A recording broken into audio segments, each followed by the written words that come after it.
What's going on, everybody? Appreciate you guys checking. Hopefully, you guys can hear me. Hopefully, everything is set up nicely. We got I'm doing landscape today. Doing landscape. Hopefully, we can see the picture just a little bit better. We're not breaking down any game film. Just the FYI, on Wednesday, we are going to break down some game film of Fernando Mendoza. And then on Sunday, we're going to break down some game film of Ty Simpson. Because next week, we will not be going live on Wednesday because myself, as well as Chris, Protection Podcast, that's 1/3 of the Raider War Room, as well as the Severe Raider. They're not going to be rocking with me tonight. It's a solo show, but we're going to be on our way to the draft. So definitely hit us up on social media. I'm _805 Raider. Hit me up. Let me know if you're going to be at the draft. Would love to put names to faces. I see people already starting to kind of pull up. Shout out to everybody else that's going to go to the draft. Jeff, I know you're going to the draft. And so hit us up. Let us know where you're going to be. If you're going to be there, definitely put some names to faces. But it's going to be a solo show. We're going to go through a couple things tonight. One, we got some new top 30 visits. We got Chris Johnson coming in for a visit. You also have Chase Bocenti, I believe it is. I don't have his name in front of me. I'll bring it up. I'll get his name right. But we're going to kind of break down both those two top 30 visits. I'll kind of give you my take on it. I definitely want to hear yours as well. We're going to take a look at the current roster. And I just kind of want to get your guys' take on who are you excited. Obviously, we have Clint Kubiak going to run a brand new offense, our new head coach. He's going to be the play caller. But then you also have Robbie Leonard. He's going to be our DC running a 3-4 defense. That's going to look just a little bit different. But I'm going to pull up the roster, and I want to know from you guys just how excited are you? How excited are you for some players on this roster? Because obviously we have the draft yet to come next week, but there's names that could benefit from maybe moving to a 3-4 defense, but also benefit from Clint Kubiak coming in and being the play caller. Obviously one of the better play callers last year.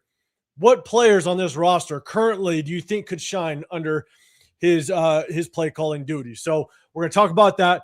We're also going to we're going to get into a mock draft. So chat, I'm going to let you guys manage a mock draft. We're going to have a little bit of fun doing that afterwards. And at the same time, I might do one. I might do a mock draft so all you guys can just tell me how horrible I am, just like last year. So, but I appreciate everybody rocking again. I'm doing a solo tonight. So I'm also going to open up for questions. I'm going to open it up for questions. I think the majority of you know kind of where I stand with the first overall pick. We could talk more about that. I'm an open book at this point. And so with only, just over a week left in the draft, there's a lot to kind of talk about, to kind of get in, not just for the first round, but obviously second round and maybe some sleepers that are out there. Because I definitely do a little bit of homework and I definitely have some sleepers as well, but it's going to be an open book. We'll chop it up a little bit, but at the end of the day, I appreciate all y'all just jumping up here on a Sunday. If y'all know, in the Raider War Room, we hit you guys on Wednesdays and Sundays. We break down game film of each game during the season. We've also broken down a little bit of game film of some of the draft prospects. We also broke down some game film of the top free agents that we brought into the building. And we're going to continue to break down some game film. We will continue to do it when we finally have some of the draft players that are going to be coming and are new to this building. So definitely tap in with that. But double tap that screen. Also, before you get out of here at the tail end, definitely head over to my guy, Chris, Protect Show Podcast. Go hit him up. Hit that sub button. Hit that like button, as well as the Severe Raider. I'm 805 Raider. My channel is Real Talk Raider Nation. Appreciate y'all pulling up. We got to say what's up to the chat. Jeff, what's going on, brother? Appreciate you popping up in here. Guys, definitely go hit up Jeff's channel. Go hit him up. He hits you with fire content all throughout the week. Definitely show some love over there. Moon over at Miami. What's going on? Appreciate you rocking with me. Raider Ryan, what's happening, man? Where's the flag? What is going on? Where's the flag? Always gotten to drop a little bit about his Iowa offensive line. I'm not gonna lie, there's some bad boys over there. Emmanuel, what's happening? Appreciate you rocking as well. What up, DK? What's happening? Good seeing you up in here. Dank in the building as well. Dre, what's good, man? Dre, all right. I did my homework. Who is your boy? God, is it Landon Jackson? Not Landon Jackson. The kid from, I believe it was Army. I wrote his name down. Dre, man, I'm telling you, you might be up to something. I know you put us on Willie Lampkin last year. This kid could be a late round gem. The problem I have with him, though, is I don't know if he's going to fit a true 3-4 scheme with his build. but I see what you're seeing in him. I'm not gonna lie. So maybe we'll talk about it a little bit. Drop his name. I'm blank on his name, but I did do my research. I like what I see. I'm with you, big dog. What up, Rosetown? What's going on, man? Prosciutto, what's going on? Appreciate you rocking. What up, Jason? What's happening, man? Yeah, maybe. I try to make it a real one.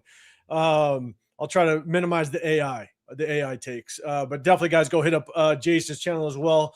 I mean, he does a live on Fridays during the day that I always try to tap into and just listening, kind of commenting here and there. But definitely tap into Jason's show as well. Go hit up his channel. Hey, Lon, what's going on? Appreciate you. IE, Raider Mike in the building. What's happening? Let's see. Marcus, shout out to you, man. Even though you a Titans fan, man, you always showing love to everybody in the Raider Nation, man. It's always good seeing you in the building. There's no start and bench them cut today. The reason why we haven't been doing some of the start and bench them cut and all those is because, honestly, I'm taking a long time breaking down the game film. I'll give you, all right, you ready for this? I'm going to give you just a little sneak peek of just the amount of clips and everything that I currently have right now just on Fernando Mendoza and what I'm planning on showing. And so I'm going to share the screen real quick, a little sneak peek, just a little bit. All right. So you see the files. So I got all my files of the previous games. I got files of Clint Kubiak's system. I have the Mendoza file right here, as well as all these other clips. And these are just plays and clips that I'm getting ready to. I'm not going to show all of them, but I'm going to condense them down. But I'm going to show a lot of them. But just to give you a little bit of a sneak peek as to what the game film breakdown is going to look like. So there's a lot of work that goes into it. I'm going to do that for Fernando Mendoza. I'm already doing it for Ty Simpson. So definitely tap into that. We're going to be doing it we're going to do it on Wednesday. So that's why you haven't seen the start and bench and cut-ems or those games. Once the draft hits, then we'll probably get back into it. Dang, trading back is wild. It's not that wild. Don't get me wrong. We might get into it again. We might get into it. Trust me. I got a lot to talk about that, and I will continue to talk about it as we kind of get closer to the draft. Just so y'all know where I stand, and we'll see how it all works out. What up, Bueno? What's going on, man? Appreciate you rocking up in here as well. Let me say what's up to a couple others. Let's see. My guy, Jit Singer. What's happening, man? Him and I had a great talk earlier, man. Shout out to you, big dog. Appreciate you jumping up in here. Let's see. Just want to make sure I kind of got it. It looks like I got. Oh, what up, Loon? What's happening, big dog?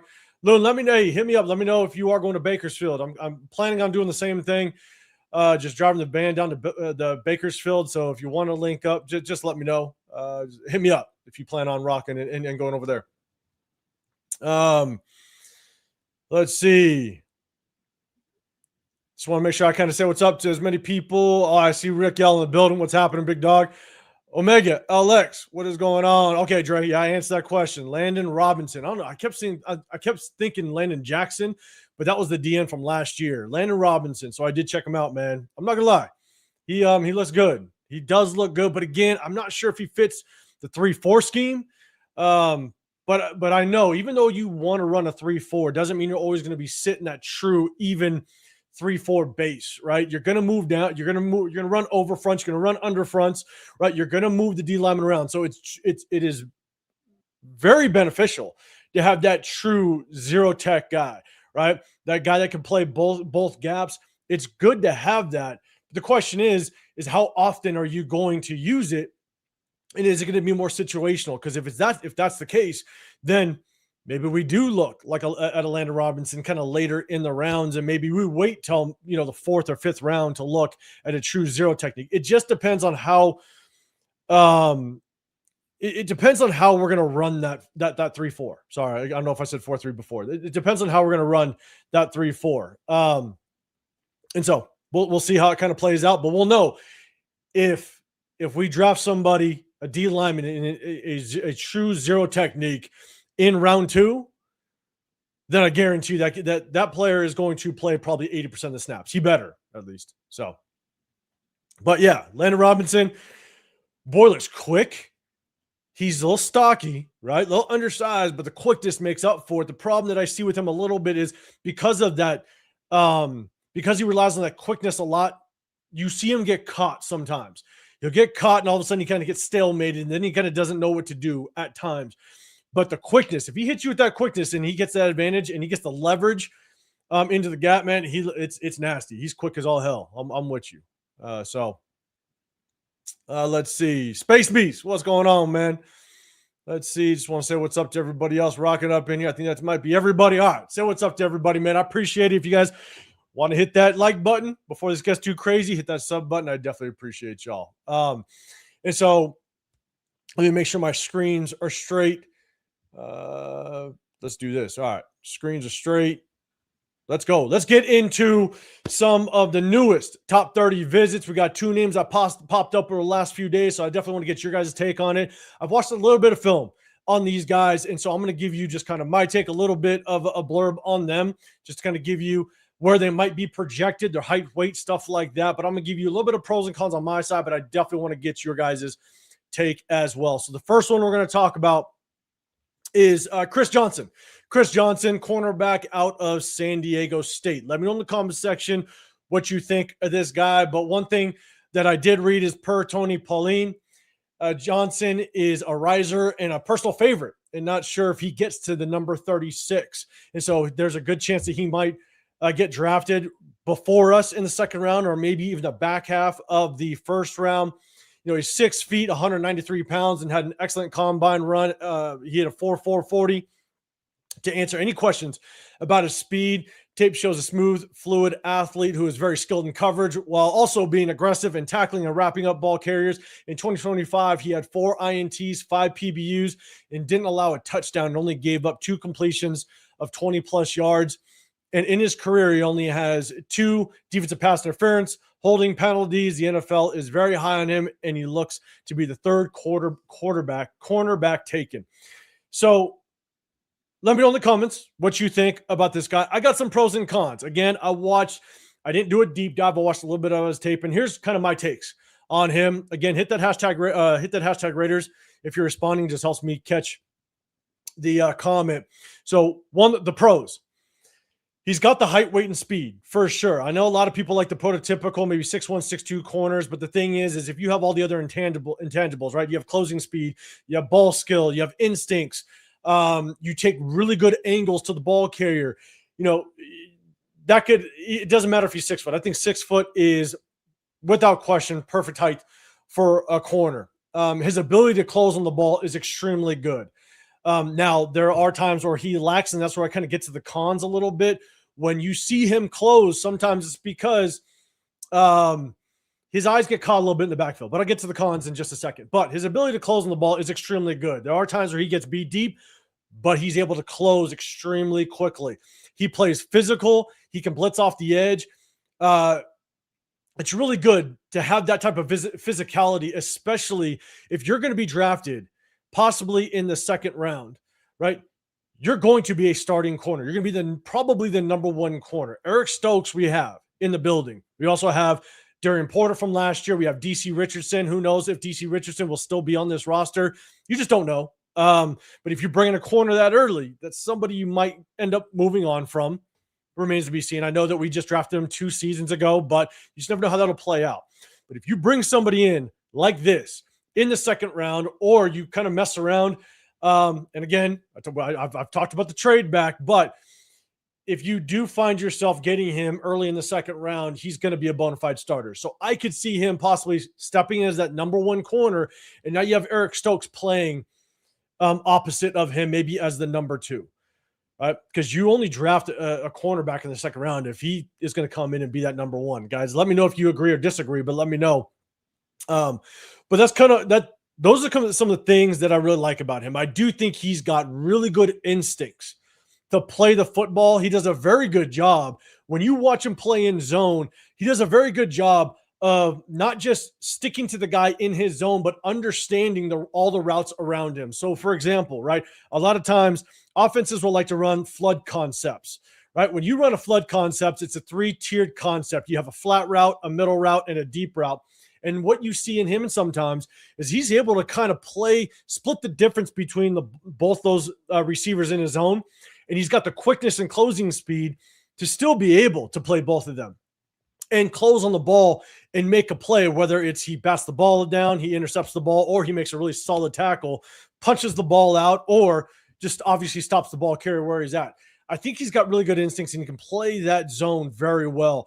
you see him very sticky in man. One thing that you also want to look at when you watch corners is how do they play man in shallow routes. Like a lot of times you're going to see receivers go from one side of the field to the other. And you're going to see a lot of mesh routes where they're trying to pick him, right? They're trying to run natural screens. How does he play it? A lot of times cornerbacks that try to follow receivers across the field, they'll try to undercut the pick route. They might try to go over, and they just don't have the closing speed to get there, or they just don't understand the angles to make up for that distance. And you see him work that a couple times. He does a pretty good job. And so I will say, when you see him play man-to-man, his coverage trying to get across the field, I think is pretty good, but he's also very sticky in man-to-man coverage. So I do like that out of him. I will go to the cons real quick. And this is it's a little bit of what I talked about before. When playing man coverage, he tends to flip his hits late when he's playing off coverage. But again, his speed makes up for it. So when you go watch his game film and he's playing man-to-man coverage and he's playing 7+ off, there's times where he does get beat deep, and you can tell he flips his hips just a little late. And in the NFL, that might catch you. And in the NFL, you might not have that closing speed or recovery speed to kind of get there in time. Sometimes against the better quarterbacks, if they know that receiver has that separation, they're going to put a little bit more on that ball to get the ball there quicker so you can't close. Some of the more inexperienced quarterbacks, or the quarterbacks that just aren't as elite, those guys will still put a lot of air underneath the ball, which allows the corner to recover. So against good receivers, maybe even the better quarterbacks in the league, if you flip your hips late and that receiver can get separation, it could kill you. But again, he's got good closing speed, so hopefully he can learn from that. And look, what I've said before, and I said this a lot of times, sometimes rookie corners have a hard time transitioning just because of the speed of the NFL and the intelligence of the quarterbacks. Quarterbacks know how to bait corners. It's that simple. They understand how to bait corners. They understand how to move them with their eyes. And so you're talking about you're going against the best in the world at the quarterback position. And so sometimes rookies, they struggle a little bit. But again, tends to flip his hips a little bit late when he plays off man coverage. In the zone coverage, even though I just said he does a very good job of maybe splitting the difference, and his instincts kind of take over playing man coverage, being able to play two receivers, in two different zones. What comes with that at times is your eyes get stuck in the backfield. And I think that's where sometimes he will struggle in the NFL. Now, he can correct it. He can adjust to it. So it's just, you see that sometimes on his films where his eyes get a little too stuck in the backfield. And that's why he's late sometimes. Instead of it being an interception or a pass breakup, him making contact and punching that ball out, he's now just making somewhat of a solid tackle. Where if his eyes weren't too glued in that backfield at the quarterback, and he's more playing a little bit stronger to his zone strength or his own responsibility, I think he'd be able to close and bat that ball down. And so to me, I feel like his eyes are just closed or are too embedded into the backfield at times, and it hurts him. But you can get away with that in college. I think that's where it's tough. You can get away with it in college, especially playing at San Diego State. You're not playing against the best competition in the world. So at the college level, you can get away with it. Hopefully it doesn't become a habit. Hopefully he doesn't become too used to that and get coached out of it, which he can, just remains to be seen. So that's kind of my take on Chris Johnson. I do think he's a very good corner. I do think if you went ahead and got him with the 36th pick, if he fell that far, I think with what we're going to go up against, you still got Justin Herbert we got to go up against with a good receiver core over there, Ladd McConkey, those guys, right? Patrick Mahomes, if they go after a good receiver in the first round, maybe even the second round, a lot of people have them tied to Jordan Tyson. You're going to need a strong secondary. Darian Porter, we'll just see. Was that more of a Pete Carroll pick and he doesn't fit the scheme anymore? We chose him so early in the draft. It's almost like you have to continue to figure out what you have in Darian Porter, because you don't want to waste an early pick like that. You don't want to force it, but at the same time, you want to make sure that you exhaust all possibility out of an early pick like that. So if you do go after Chris Johnson in the second round, it really remains to be seen, who does he replace? Does he replace an Eric Stokes? I don't know. We'll see how it works out. But I do think he's a good corner. You pick him at number 2, man, he's going to be slotted to be probably our number 1 corner. And we got some good passing offenses we're going to be facing. So I'm going to go to the that was my stint. I appreciate it. Hopefully you guys agree, disagree. Let me know in the comments. And I'm going to get to the comments here in just a second. So I'm going to go back up to the big screen. Let's take a look at what the comments have to say. Let me see. Let me see if I'm starting at the first one. Let me scroll up. I want to make sure I don't miss any. Let's see. Hold up. Let me see. Okay. JD's, what's going on, man? Baller, but I think we're getting a receiver in the second. That's a very good possibility. I'm with you on that. DK, you're going to do a quick mock draft. I'm going to end it with a mock draft. It's going to be a chat mock draft. If we have time, I might do one. Even though, where you at? Even though my guy, Ginslinger, he's already talking about the goddamn hot dog water, but shout out to you, big dog. But yes, we're going to do definitely a chat mock draft. So let me see. Let's see if there's any other comments about this. Hold up. The Space Beast. Let's see. Corners get banged up. He's on my top 5 list at 36. All right. Very nice. Very nice. Top 5. That's good because there's going to be some prizes in the first round. There always are, right? I think a lot of people were surprised we picked Damon Arnett, right?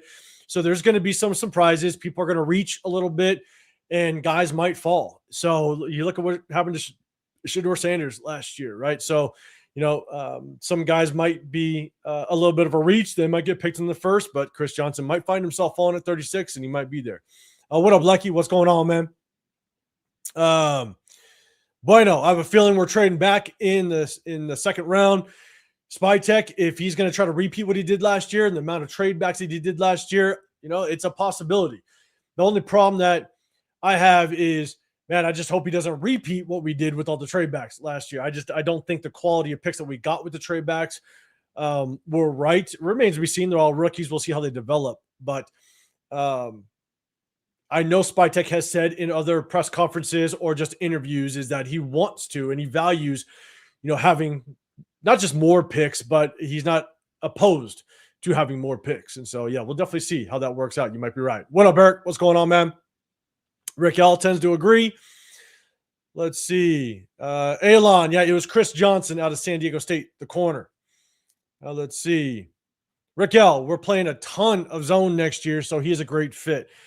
So you might be right. I guess my question would be is I'm curious kind of where that take comes from, because unless Robbie Leonard has come out and said we're playing a bunch of zone next year or what have you, we could be aggressive. The greatest thing about a 3-4, if you run a traditional 3-4, is that you could bring pressure from all angles. You can bring pressure from the slot corners. You can bring pressure from all 4 linebacker positions.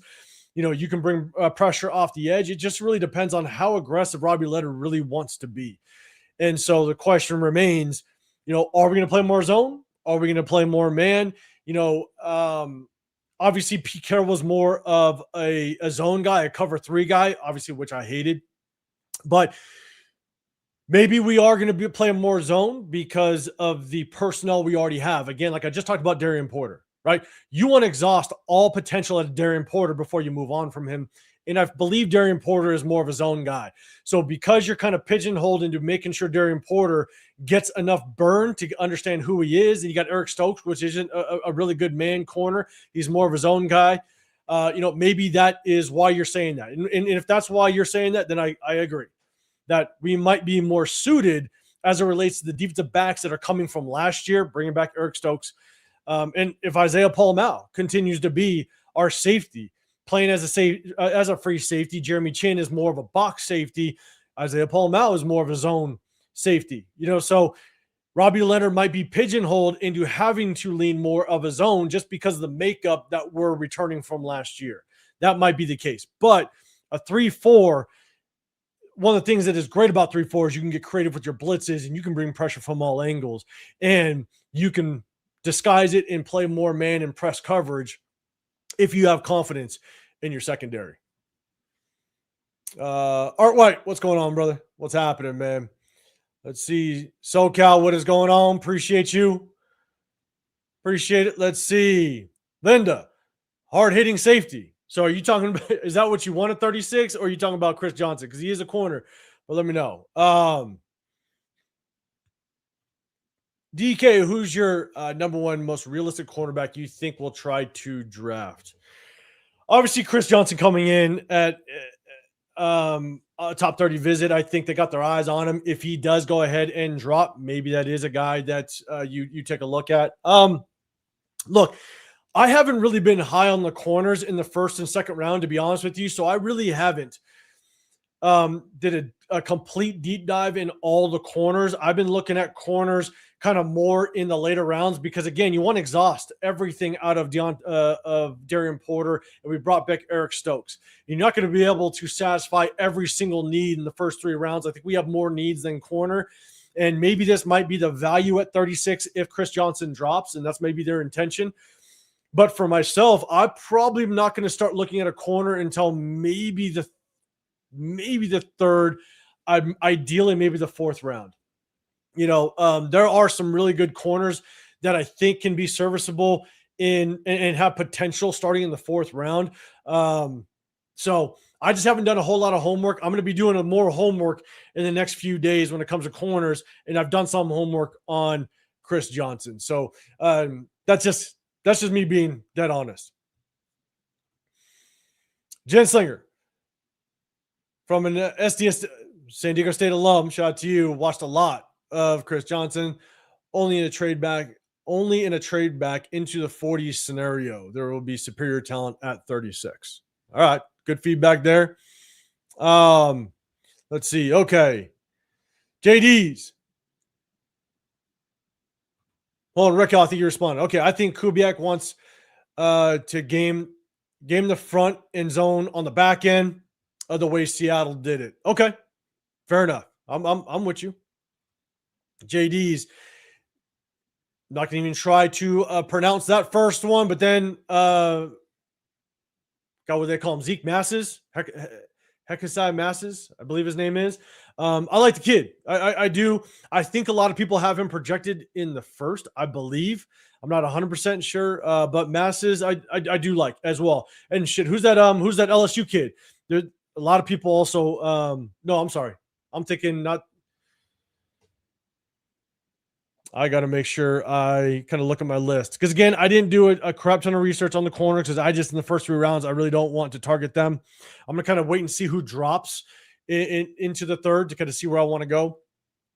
But I know there's an LSU corner that a lot of people are high on, going to go first round.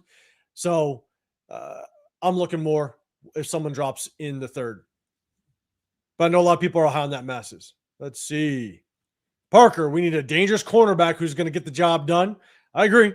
Rick L. Masses is an intriguing zone corner. He's a ball hawk. What up, Mark? What's going on, man? Where's the flag? Paul Amal starting free safety is a liability. We have Chin as a hard hitter. Let's get a ball hawk. Man, I look, the more and more, I believe Jalen Gilmore, the kid from USC, I like him. Bud Clark from TCU. There are some guys, if you don't go corner or safety in the first, 2 rounds, I think there's some safeties that could be had in the 3rd round that are really good. That could be a true free safety that I think could really help out this team. And so, again, corner safety is kind of in that 3rd round. I'm kind of, that's where I want to target it, to be dead honest with you.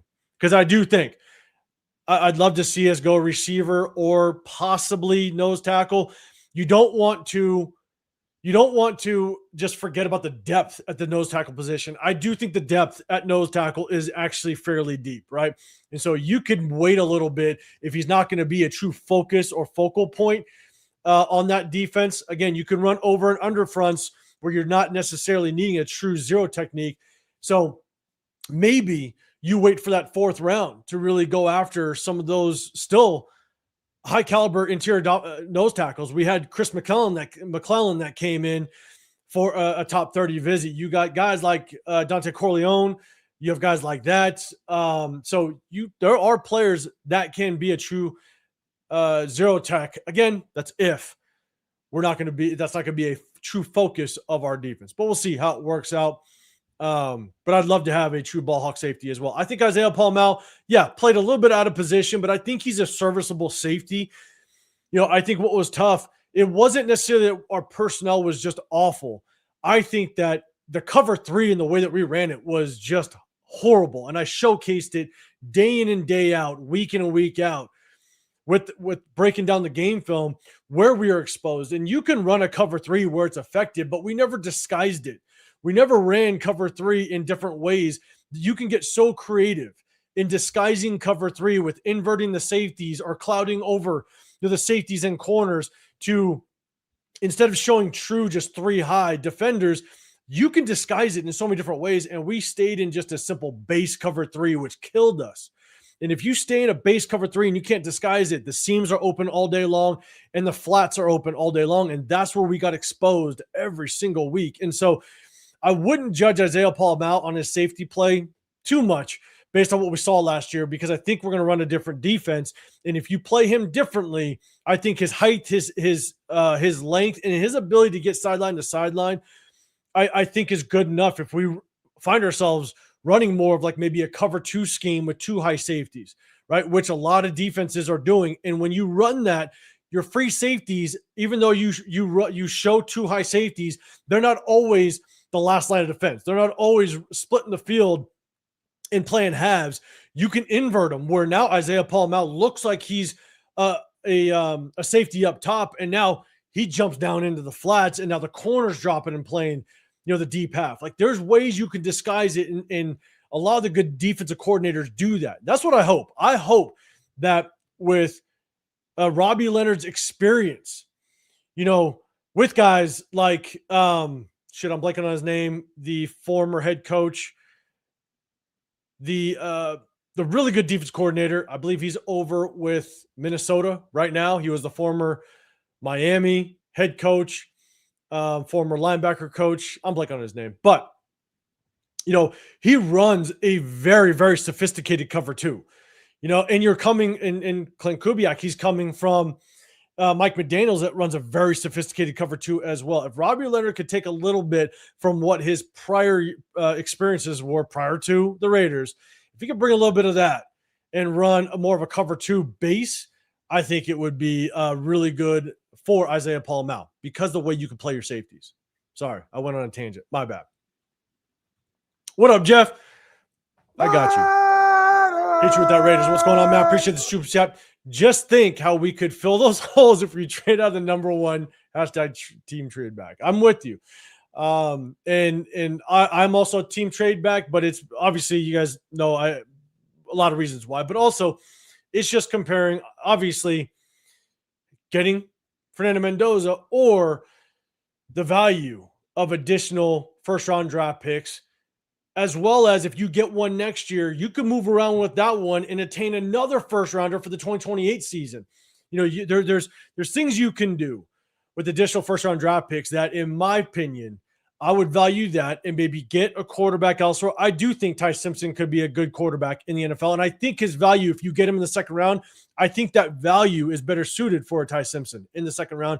Or you wait, which I'm not the biggest fan. I do like getting the quarterback, but I'm about getting the right quarterback. I don't like waiting for next year, but I also know that quarterback draft class next year is probably one of the best that we're going to see in a very long time. And so I would understand if you went ahead and did that. But Jeff, we've gone back and forth. I know that we've talked about the Kirk Cousins contract. I think the Kirk Cousins contract, for a lot of reasons, kind of opens up that door a little bit wider for a trade back. But at the same time, Clint Kubiak is on a 5-year contract. That means that he is not tied to have to get a quarterback this year. He can wait. If he gets Mendoza and he's his guy, let's rock. Let's do it. Let's do everything we can to support Mendoza. I'm with that. But I wouldn't be surprised if we trade back, given the fact that he's not tied to having to get a quarterback this year, because he has 5 years to make this happen. And it's not 5 years to win a Super Bowl. It's 5 years to make a solid playoff run. That's what 5 years means.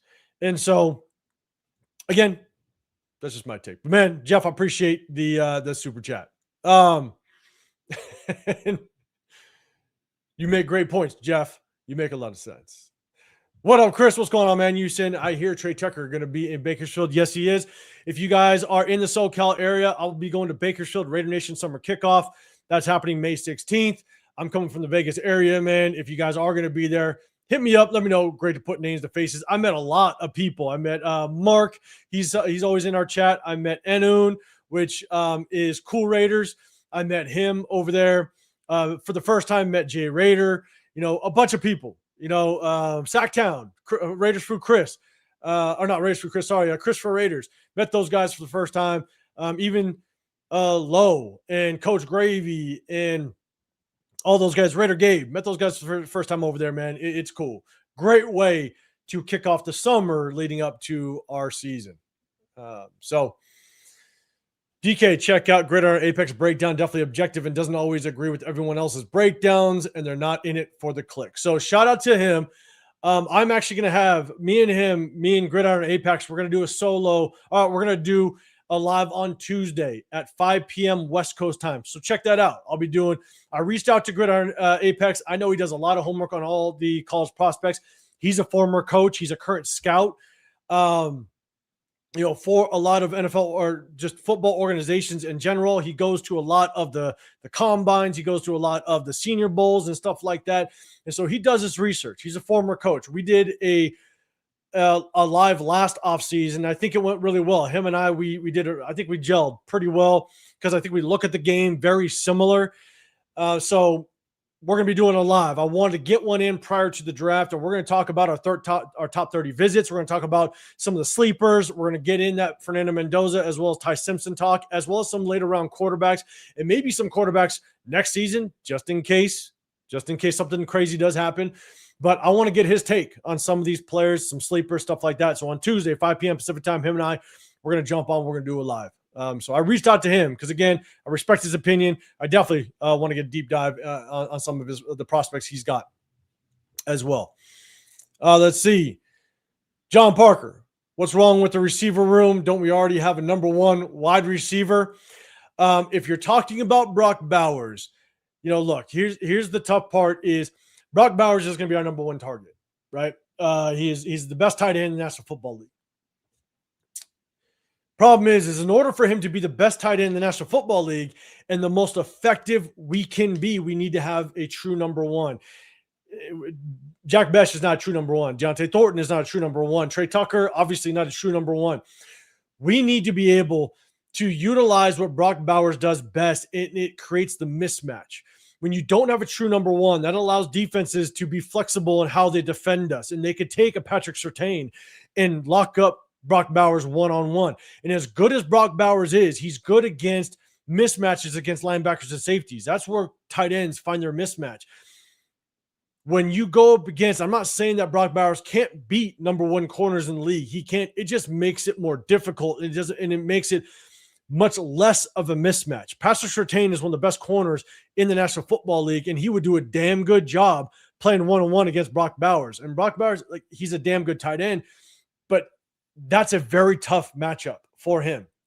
And that would be a very tough matchup if he goes against some of the top 10 corners in the National Football League. You got to be able to create that mismatch where it needs to be with Brock Bowers. So we got to get a good number one receiver in here.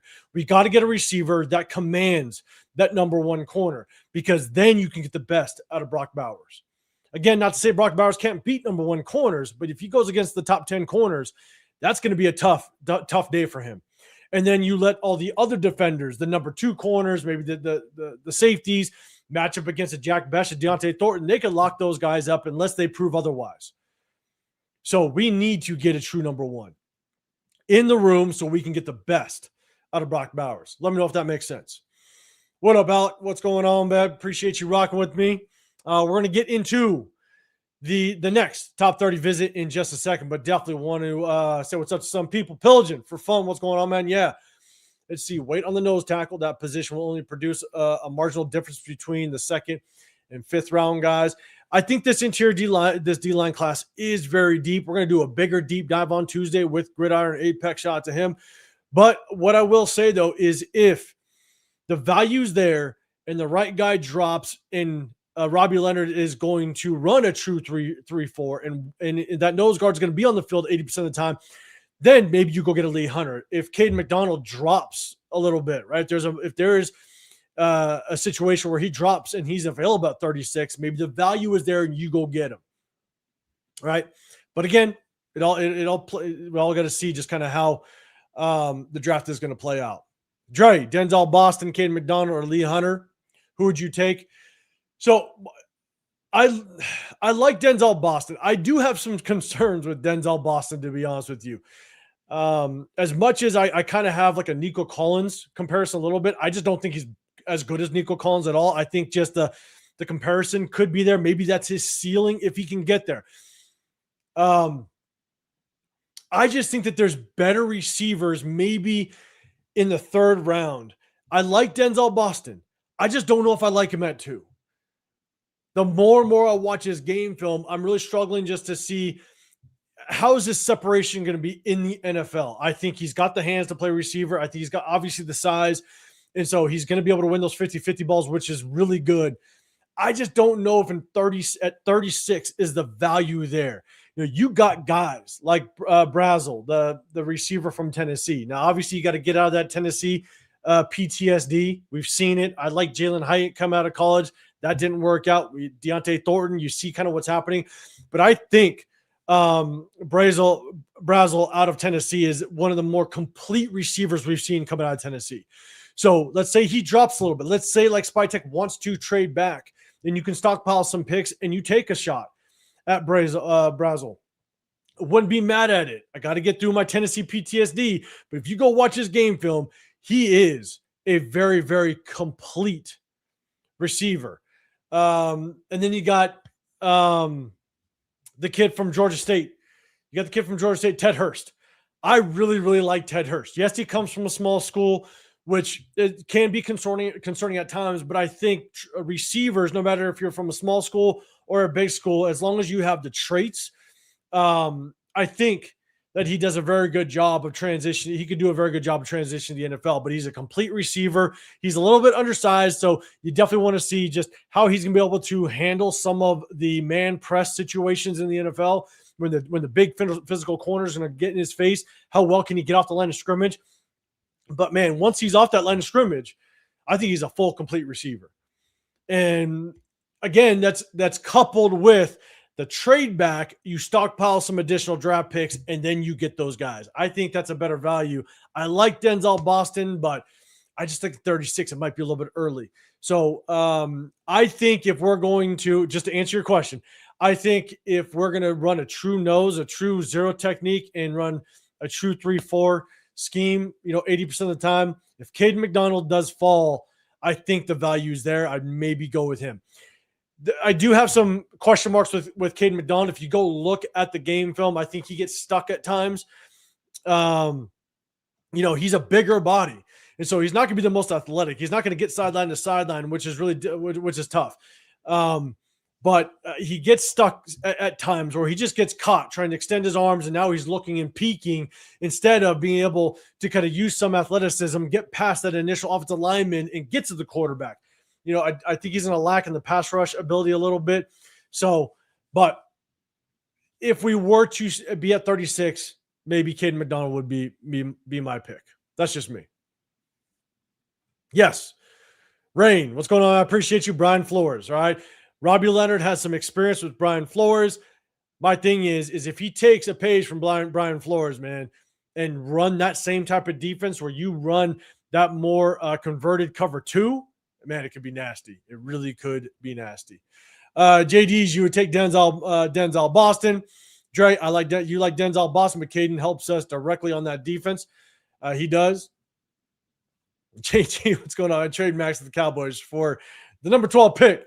I was high. I was excited when when that trade was announced, getting those 2 first-rounders. But, man, the Ravens screwed us and crushed at least my dreams. I know Jeff was a trade-back guy. JT, it sounds like you were maybe a trade Max Crosby guy. So, yeah, it is what it is, man. JD's could get Big Citrus. I know. You got Big Citrus there as well. Dre, draft Ty Simpson, then trade him away. Now you're really thinking outside the box. Rick L, we're not trading back. M8, pre-draft hallucinations. We all got to have some here and there. Let's see. DK throwing out Apex's top 10 DBs. Appreciate that. I like D'Angelo Pons, man. I think D'Angelo Pons, not as a true outside corner, but I liked him as a slot corner. If you want, but we got the kid over from the Bills, but man, I think D'Angelo Pons could be a damn good slot corner. But a lot of people killed. That's how I earned my hot dog water name, because everybody hated my pick of Jacob Parrish. I wanted Jacob Parrish. I picked him a little bit early, but that was because it was my fourth pick of the draft. All right, I picked him a little bit early. Shout out to LS. He always calls me out for it. But I had 4 picks. I picked him with my 4th pick of that draft last year. And Jacob Parrish ended up being an all-pro rookie slot corner.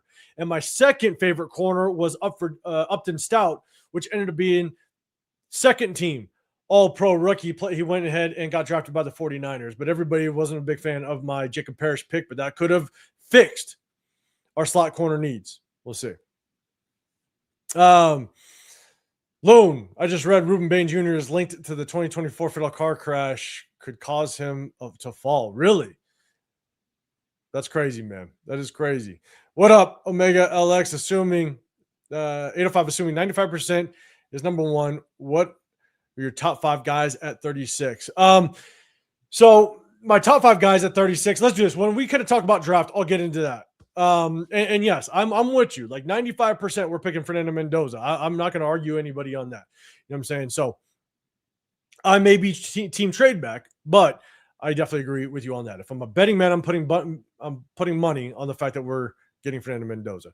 What up, Anthony? What's going on, man? I want to get through just a couple more of these. If you guys have a question to me or answering something that I'm talking about, hit that hashtag Raiders. It allows me to kind of really see it. Because we got a bunch of people in the chat. Appreciate you. Got about 100 people in the chat so far. Definitely do me a favor. Hit the like button. Hit the subscribe button. And we'll rock out. Appreciate y'all. Let's see. What up, Jack Cannon? What's happening, big dog? Hey, yes, you owe me 2, but hey, pictures are going to be flying in Bakersfield, man. We're going to have a little bit of fun. All right, let's see. Let's kind of get through. I'm going to get to the second. Again, hit that hashtag Raiders. If I skipped yours, what up? My opinion. If I skipped your comment to me, re-put it in the comment section and hit that hashtag Raiders if you can, man. So Omega, you're saying, hell yeah, I'm taking Ruben at 36, then keeping his license away. If Ruben Bain drops that far, like I want to say it was a couple weeks till the end of the regular season. We had a couple games left. Me and Shots at Cheeto Linus, we were at the game, and I had big concerns about Ruben Bain. I'm not a big fan. I like Hakeem Messidor a lot more than I do. I like Ruben Bain. So I'm not a big fan of Ruben Bain in the top 10. And so, you know, if you were to fall and you were to drop, and all of a sudden you find him in the second round, if reports come out and stuff like that, and it's not to the extent of where he's still draftable. Let's put it that way. I don't know what that incident was, but you find him dropping to 36. I think in a heartbeat, you definitely take him, because I think he fits a 3-4 scheme, because I don't think he's a true 4-3 edge rusher. I really don't. I think he's going to get eaten up by the athletic edge rusher, offensive tackles in the National Football League. If he's a true, basically 5 technique, not even 5 technique, more of like a 7 technique, a true outside edge rusher, I think he's going to get eaten up by athletic offensive tackles in the National Football League. I just don't think he also has the quickness to be able to play to the edge, to the sideline.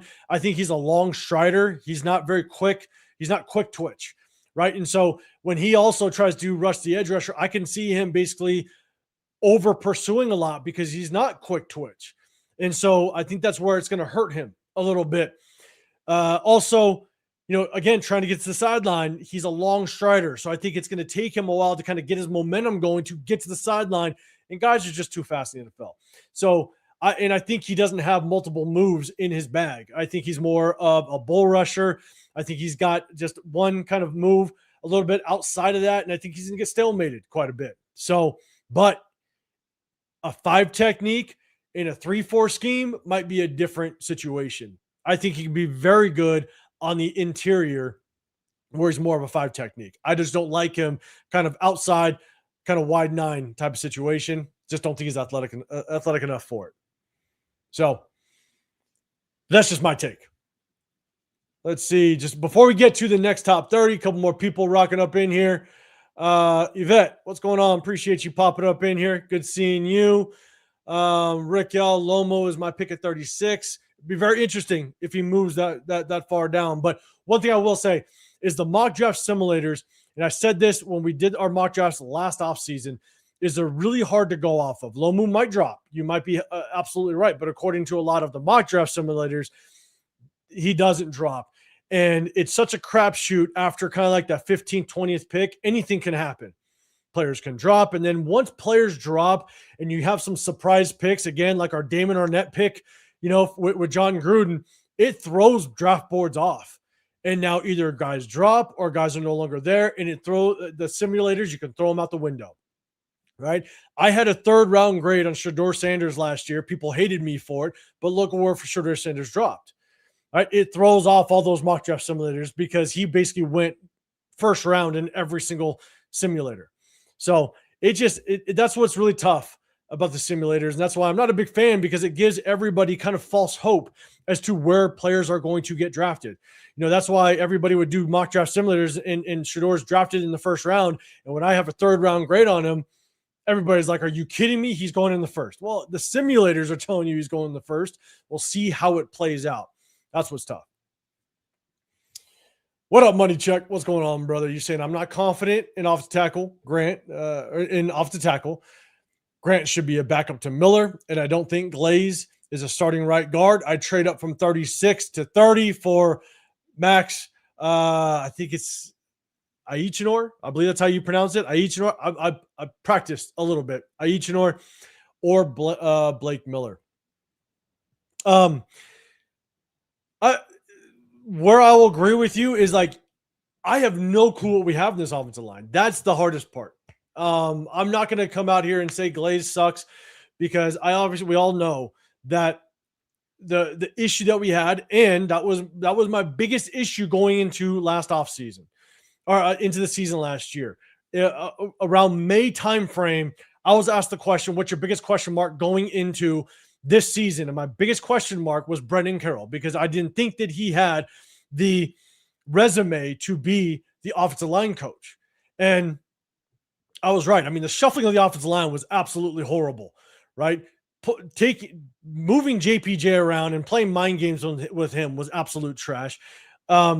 Taking my guy Jordan Meredith and moving him to center when he's never played it before was the dumbest decision, right? And then you just see everybody regress, right? So we don't know. Can we get the 2024 DJ Glaze, where you saw an upswing in his play at the end of the season?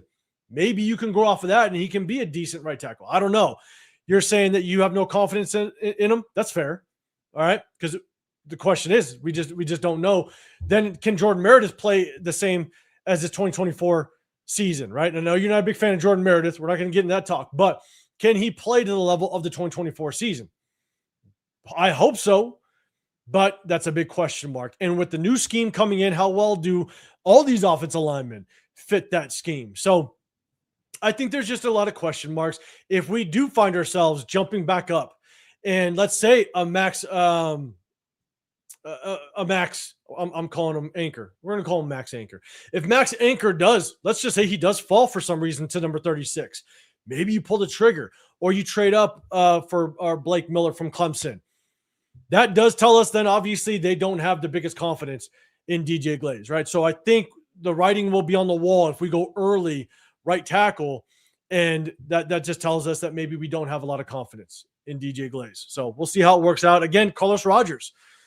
It's going to be a battle between Carlos Rogers and Jordan Meredith. Let the best man win. We'll see how that plays out. But at the end of the day, we're going to see how early we address this offensive line, and that'll kind of give us be a little bit of a tell. So, my opinion, maybe the offensive guard they brought in, whose name I cannot spell. I know who you're talking about. We'll see. Again, he's kind of just, I think he's a rotational piece, a good competition piece. We'll see just kind of how everything kind of works out with that. Yvette, appreciate you throwing a super chat out there. Appreciate you. My guys aren't with me. They had some stuff going on. Chris had some family. that he had in town. So shout out to him, family first. That's why we didn't go live on Easter. And Severe was at the airport, so I'm rocking a solo live today. But I appreciate everybody rocking with me. But I appreciate you throwing a super chat out there as well. Let's see. Jack, the Oregon guard, Pregnon, I think his name is only one I'd trade up for in round 50. Not going to be there. I like some late round guards. I think that could come in and be some really good competition, and we'll talk about that maybe when we get to the draft talk, or maybe that mock draft. I don't know if I would trade up for a guard, to be honest. Obviously you had that guard out of Penn State. You also have the guard out of Oregon, the Pregnon guy. I don't know if the value there is to trade up for a guard in our situation, because when you have JPJ, but you also have, and again, it's like the Darian Porter talk. You want to exhaust all the potential out of JPJ before you move on from him being a second round pick. But then you have Carlos Rogers, which, even though Carlos Rogers was drafted with Pete Carroll, he's also a Spy Tech guy. Right? He's under the regime of Spy Tech. So I think Spy Tech is going to give him every opportunity to show he was worth that third round draft pick. And so I just don't see us trading up. I mean, I'm not saying you want to trade up, and maybe you're saying those are the only guys worth trading up, and maybe they are. But I just don't see the worth based on what is currently in our offensive line room and who they're tied to. I just don't see us trading up into the first for a guard. That's just my opinion. All right, let's see. TK, what's going on, man? Max would be fine. If they're in the second, I'd take Johnson. We just talked about Chris Johnson. I think you're talking about the corner. I just talked about Chris Johnson just a little bit ago. And we're going to talk about the next top 30 guy in just a quick second. Let's see. Rated Alex, what's going on, brother? Appreciate you popping in. You're saying, what do you think of the Kentucky guard Farmer? Okay, so guys, Jalen Farmer, I believe it is.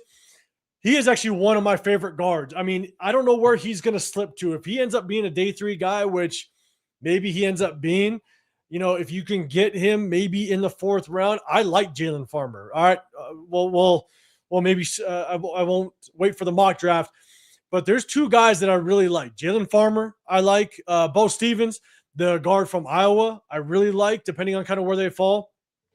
I also like Jeremiah Wright out of Auburn.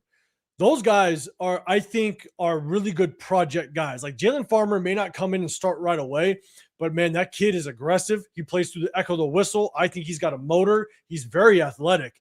He gets the second level extremely well.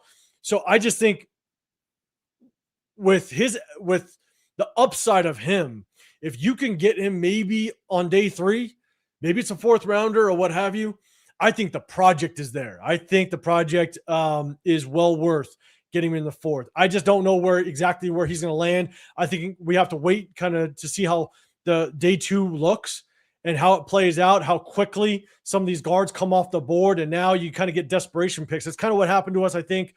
God, was it 2 years ago? 2 years ago, you just see guys fall off the board at a certain position so quickly. I think it was the offensive tackle class, the draft class. They started to move so quickly off the board that we kind of panic picked at that point, and we ended up with DJ Glaze. Off the tackles just started flying, and we ended up having to go get DJ Glaze. Now, maybe that was strategic, by that regime, but I think we kind of panicked a little bit.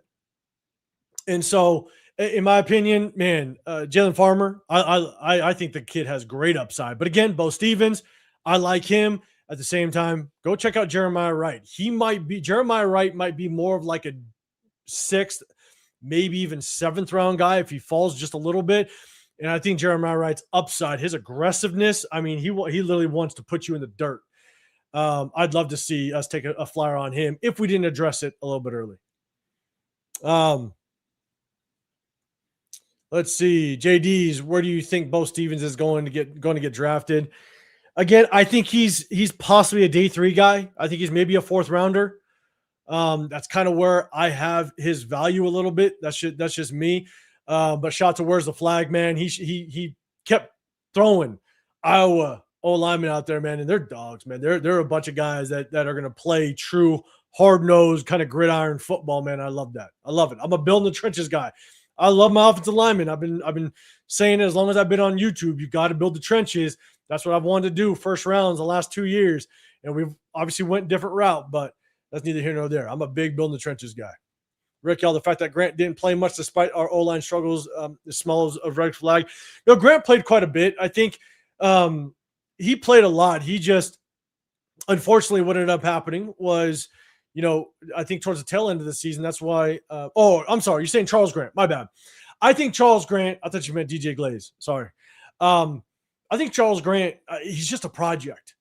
I think that's what he is. He's a project. I think give him 2 seasons to sit behind Colton Miller, and maybe we can get something out of him. I think he's very athletic. His wrestling background, I think, helps him a lot, which understanding the balance of the situation, right, and being able to kind of move, get to the second level, and retain just kind of your form and understanding just how to play the role, play as an athletic offensive lineman. But I think Charles Grant's a guy that he's going to have to sit 2 years behind Colton Miller to really understand what we have out of him.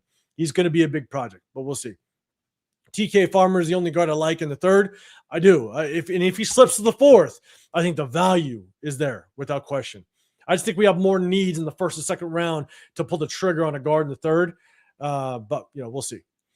Kenna, not a trade up into the first round, but if he falls around pick 50, otherwise forget it. I got you. No, okay. I know. That's why I kind of followed up. I wasn't sure if you meant you would, but I think you were just saying that's the only guards worthy. But I'm with you.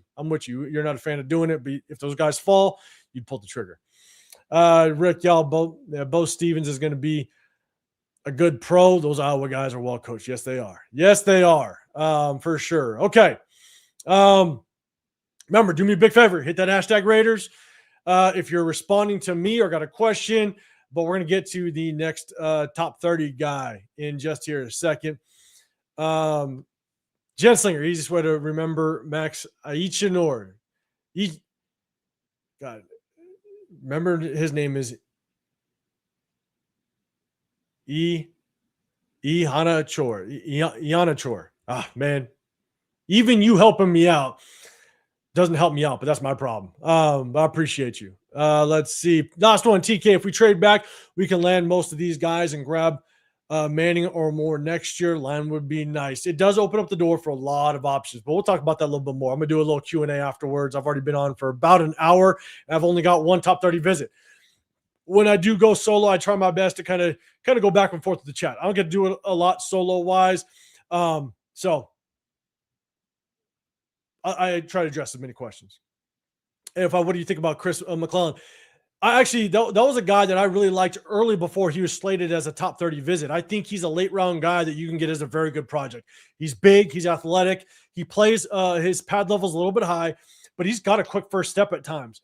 And so if you can maybe target him in kind of like the 4th round or later, I think that he could be a very good project as it relates to a kind of a zero technique guy. And so I like him. I was high on him kind of well before he was announced as one of our top 30 visits. And so I will be keeping an eye on him for sure. Words flag. There he is. Yeah. Bo Stevens, Logan Jones, Jennings Dunker, the Hawks return Caden Wetjen is a wizard too. Probably going to be an Eagle. Solo, what's going on? Any gems you think they find at local day tomorrow? For all the local, you know what? I don't know. I haven't done my research on that. Chat, let me know if you guys know of any gems. To be honest, I don't know. I haven't looked that deep, to be honest with you. Okay. Let me set it up. We're going to get to the next top 30 visit. Appreciate you guys. Let me kind of set this up real quick, and then we're going to pop this thing off. All right. So another top 30 visit that popped in just the last couple of days. We got ourselves Chase Bisontis, guard out of Texas A&M. Per some of the insiders, you got Aaron Wilson. Bisontis is one of the highest ranked interior offensive linemen in the 2026 NFL draft and will likely be taken the early 2nd, if not the late 1st. So another guy that maybe we wait if he drops. Not sure if you trade up for a guard. That wouldn't be my take. But if he does drop and he's sitting there at 36, the Raiders would be targeting him at 36 if he's a prospect they're interested in. Basantis stands 6'5" and weighs in at 315 pounds. He fits the zone system well. It has very good striking power and hand technique to attack defenders. Basantis will be a name to watch if the Raiders decide to draft an offensive line early on Friday. So let me know if you have any take on this guard from Texas A&M. Let me know in the comment section. Here's just a little bit about him. Basantis started all 13 games as a true freshman in 2023 after injuries reshuffled the offensive line, lining up primarily at the right tackle with one start at right guard. In the Texas Bowl, he earned ESPN Freshman All-American and SEC All-Freshman Team honors. As a sophomore, he moved to left guard and started 10 games before a lower leg injury cost him 3 contests, so 3 games. He helped anchor a rushing attack that ranked second in the SEC at 195.5 yards per game. Now, he returned for his junior year in 2025 and started every game at left guard, logging 795 offensive snaps across 36 career games. Basantis has been one of the steadiest linemen in the conference. His combine workout further boasted his stock with a 40-yard dash amongst the best at the guard position. Now, I didn't do a deep dive on him, but I did get some pros and cons. I'm going to share them with you. Again, guys, let me know in the comment section what you think of this guy. Let me know if you have some pros and cons on him. Again, just watching a little bit of his game film, he's got an extremely first quick step.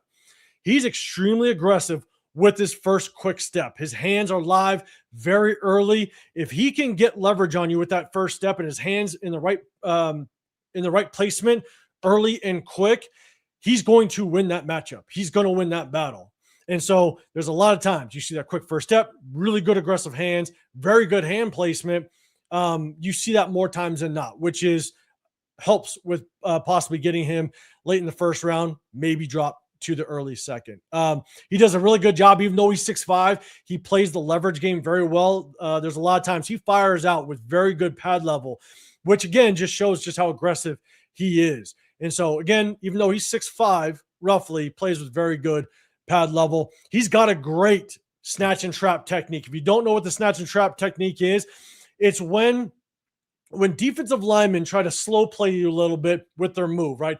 They'll basically pop up on the one-hand play within the first step and a half, right? So you have a second and a half of a stalemate. And what these linemen do is they do a really good job of basically getting those hands inside on the shoulders, and they basically snatch you and then they just toss you to the ground. They throw you forward to the ground. All right. So that's kind of that snatch and trap technique. And he does it extremely well. And in order to do that well, you have to understand the timing of it, right? Because the way that it works extremely well is when you snatch and then you start to actually throw that defender down, you get them in that forward lean. You get them in that split second hesitation where now they're going to almost try to make that move, but you get that slight second of just pause and hesitation in their move, and bang, you snatch them down, and now you're laying on top of them. That snatch and trap technique is being used all over the place between guards and tackles. And I'm telling you, he's done a very good job of perfecting it just on the game film that I've seen. Again, very aggressive. He plays through the echo of the whistle. He's a very effective puller. So in that zone scheme and what Clint Kubiak likes to do, I do think he's gonna execute a little bit of that pin and pull offense based on what we saw him broke down when we broke down his game film. But I think he's going to be a very effective puller. He does a very good job of reaching that second level. Right, he's very athletic. You saw the 40 time, the 10 split. I think his ability to get to the second level and his eyes are extremely good. It's one thing I've always, since breaking down game film, since showing you guys the game film, the one thing I watch for offensive linemen are how disciplined are you with your eyes. Dylan Parham was horrible with it, right? You watch him, he's very good at engaging the double team, but his eyes stay to the second level. His eyes stay for somebody else coming into his zone when he's pass blocking. I think he does a very good job of doing that. And then he always stays active. He's always looking for work, and that's what you want to see. JPJ does the same thing. JPJ is always looking for work. Sometimes he likes to Superman over piles, and that's where he ends up hurting himself. He's got to calm down on that. But Basantis does a really good job of always looking for work. Sometimes you see linemen start to turn and look for where the runner is, or he's looking to where the ball's going, right? Or where the play's going. He doesn't. He continues to work upfield and he continues to find work. You love seeing that out of him. Those are some of the pros. Again, let me know in the comment section what some of your pros are, some of your cons. Some of the cons, and some of them I just saw on film, but some I kind of looked up a little bit. Apparently, he's got below average arm length. All right, and you see that sometimes where because he's so aggressive, he does reach a little bit. And when you have short arms, that you tend to reach.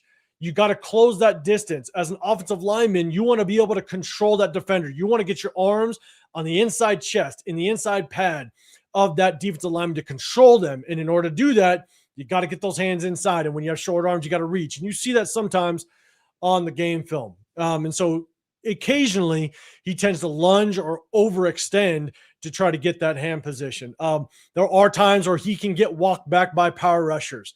And you kind of see that, right? Because sometimes when he's pass blocking, he can lift. In the run blocking, he plays with great pad level. He fires out. But in the pass blocking scheme, in his pass sets, sometimes that pad level gets a little bit high. And against those really good, heavier, more aggressive, stronger, just bull rush pass rushers, you can see him kind of guess a little bit. He doesn't know if he's going to get a finesse move off that defensive lineman or that defensive lineman is going to bull rush. And you can see him get walked back at times, and that pad level gets a little bit too high, which is tough.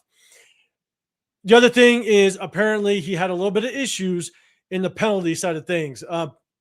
He had over, I think, his 3 seasons, and I think the bulk of these penalties were in the last 2 years. He had 19 penalties total, which isn't great. And so you'll kind of see that, right? Sometimes when you get bull rushed and then all of a sudden you get hit with the finesse move, you might get off balance. Your feet might not be set properly, and now you catch yourself reaching because of the short arm length. And when you reach, you tend to hold, which is tough. And so those 19 flags definitely could be a little bit of concern. So that's just kind of my take. I didn't do a deep dive or look extremely deep into the film. I'll do a little bit more, but that's kind of my pros and cons when it comes to Chase Besantis. So let me know in the comments again what you like about him, your pros and cons, and let me know your thoughts. So I'm going to go back up to the big screen. Let me see where we're at a little bit. I just kind of want to get your guys' takes on it. Let's see. If you guys do, my opinion, you're saying Dunker kind of looks like he should be a Raider. I'm curious just kind of how well Dunker is going to translate to the NFL. Like a lot of times it's a big step. He was primarily an offensive tackle, and now you bump down to guard. It's a transition. And the question is just how well is he going to transition to that guard position? And so anytime you have to be able to know that is going to be a transition, and then the value of where you pick him, right? If he still goes in like the second round, I just don't know if I want to pick somebody in the second. I'm not saying we are. I'm just saying, let's just say he goes in the second round. That wouldn't be my pick with an offensive lineman or guard that played primary tackle. Now you're transitioning to that position. That's where I kind of struggle valuing guys high on that. The transition is never easy. And so I'm really curious just how he's going to do. And everybody is already kind of highly touting him as one of the best guards coming out of this draft. I'm kind of in a wait and see with that kid. And so, let's see. Rick L, don't want to take a guard with the second pick. Let's see. Okay, remember, hit that hashtag Raiders if you can. Jack Kenna, too many to think about moving Laki Tassi to nose guard. I do at. Not too many think about moving Laki Tassi nose guard. I do at 6'6", 330 pounds. Any thoughts? Okay. Let's talk about Laki Tassi for a quick minute. Do me a big favor, guys. Hit that hashtag Raiders if you have a response to me or a response to Chase Besantis so I can catch it. So Laki Tassi, he was brought over to be an interior defensive lineman. Then they obviously moved him to the offensive side of the ball. I said this when they made that move, and I said this when he was brought on. I was excited to see him as nose guard. Man, what is he, 6'7", like 360 pounds or 370 pounds? He's a massive human being, and he has a rugby background. I said that putting him at the defensive tackle position, even a true nose guard position, is probably one of the best positions you could put a guy with that type of inexperience. He doesn't have a lot of experience. He's never played actual football in his past. And so you want to be able to put him in a position with that size, that strength, that athleticism, in a position that has the shortest learning curve. And nose tackle would have been the shortest learning curve. Why? Because now you can use him just as situational. That's it. 4th and 1, 3rd and short, goal line situations. That's all he has to learn. And because of his rugby background, he ain't shy to getting into the mesh of something, right? You got that scrum or whatever they call it. Like, he's not going to be shy of contact. And he's athletic. You go watch him play rugby. He could get sideline to sideline. He could be nasty. And one of the biggest things you can do for guys that have inexperience in the NFL game, and he's going against guys that have, 10 to 15 plus years of playing experience. You got guys that have been playing football since they're 5 years old, right? And now they're entering the NFL at 22 and 23 years old. The best thing you can do for a guy that's never played the game, put him in a position that he could start to gain a lot of confidence. Imagine if Laki Tassi fires off the ball, takes off the double team, doesn't even make the play, but frees up the middle linebacker to make the play. Laki Tassi doesn't even need to make the play. He just needs to take up 2 offensive linemen. Our linebacker makes the play. Now everybody's high-fiving Laki Tassi. Now everybody's going to the film room and praising Laki Tassi for taking up the double team. And you can shorten the learning curve and you can increase his confidence in this game by putting him at that spot. And that's why I was against moving him to the offensive line.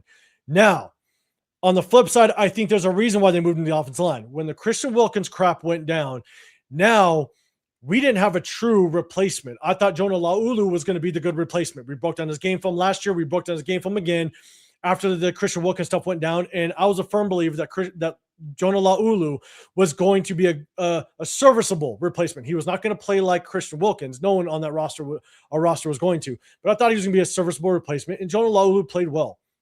Now, I think the reason why they moved him was because now there was question marks on who the replacement was going to be, and now you need to add more players onto this roster in that position. So you needed to move Laki Tassi to make room for more experienced players to replace Christian Wilkins. I think that's why they may have done it.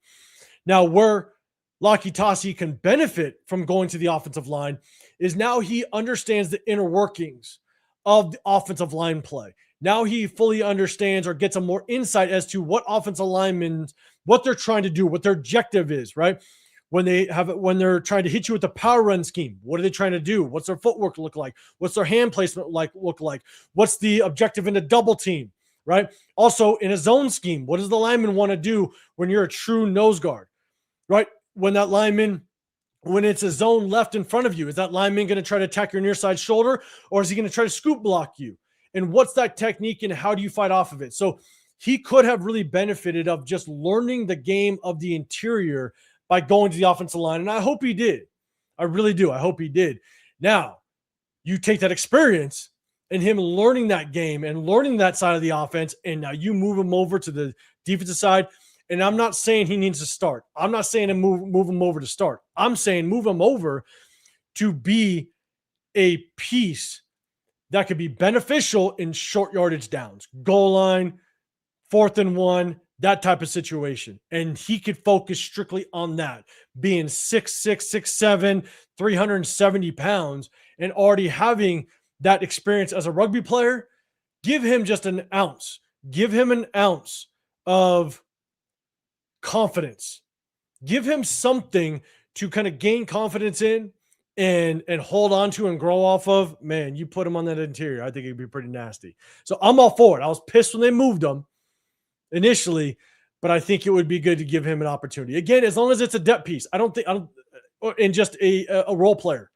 I don't see him coming in and starting right away and taking somebody's starting position, but I think he could be definitely a good role player. And Loon, I see it. God, you crazy. You crazy, God damn it. All right, let's see.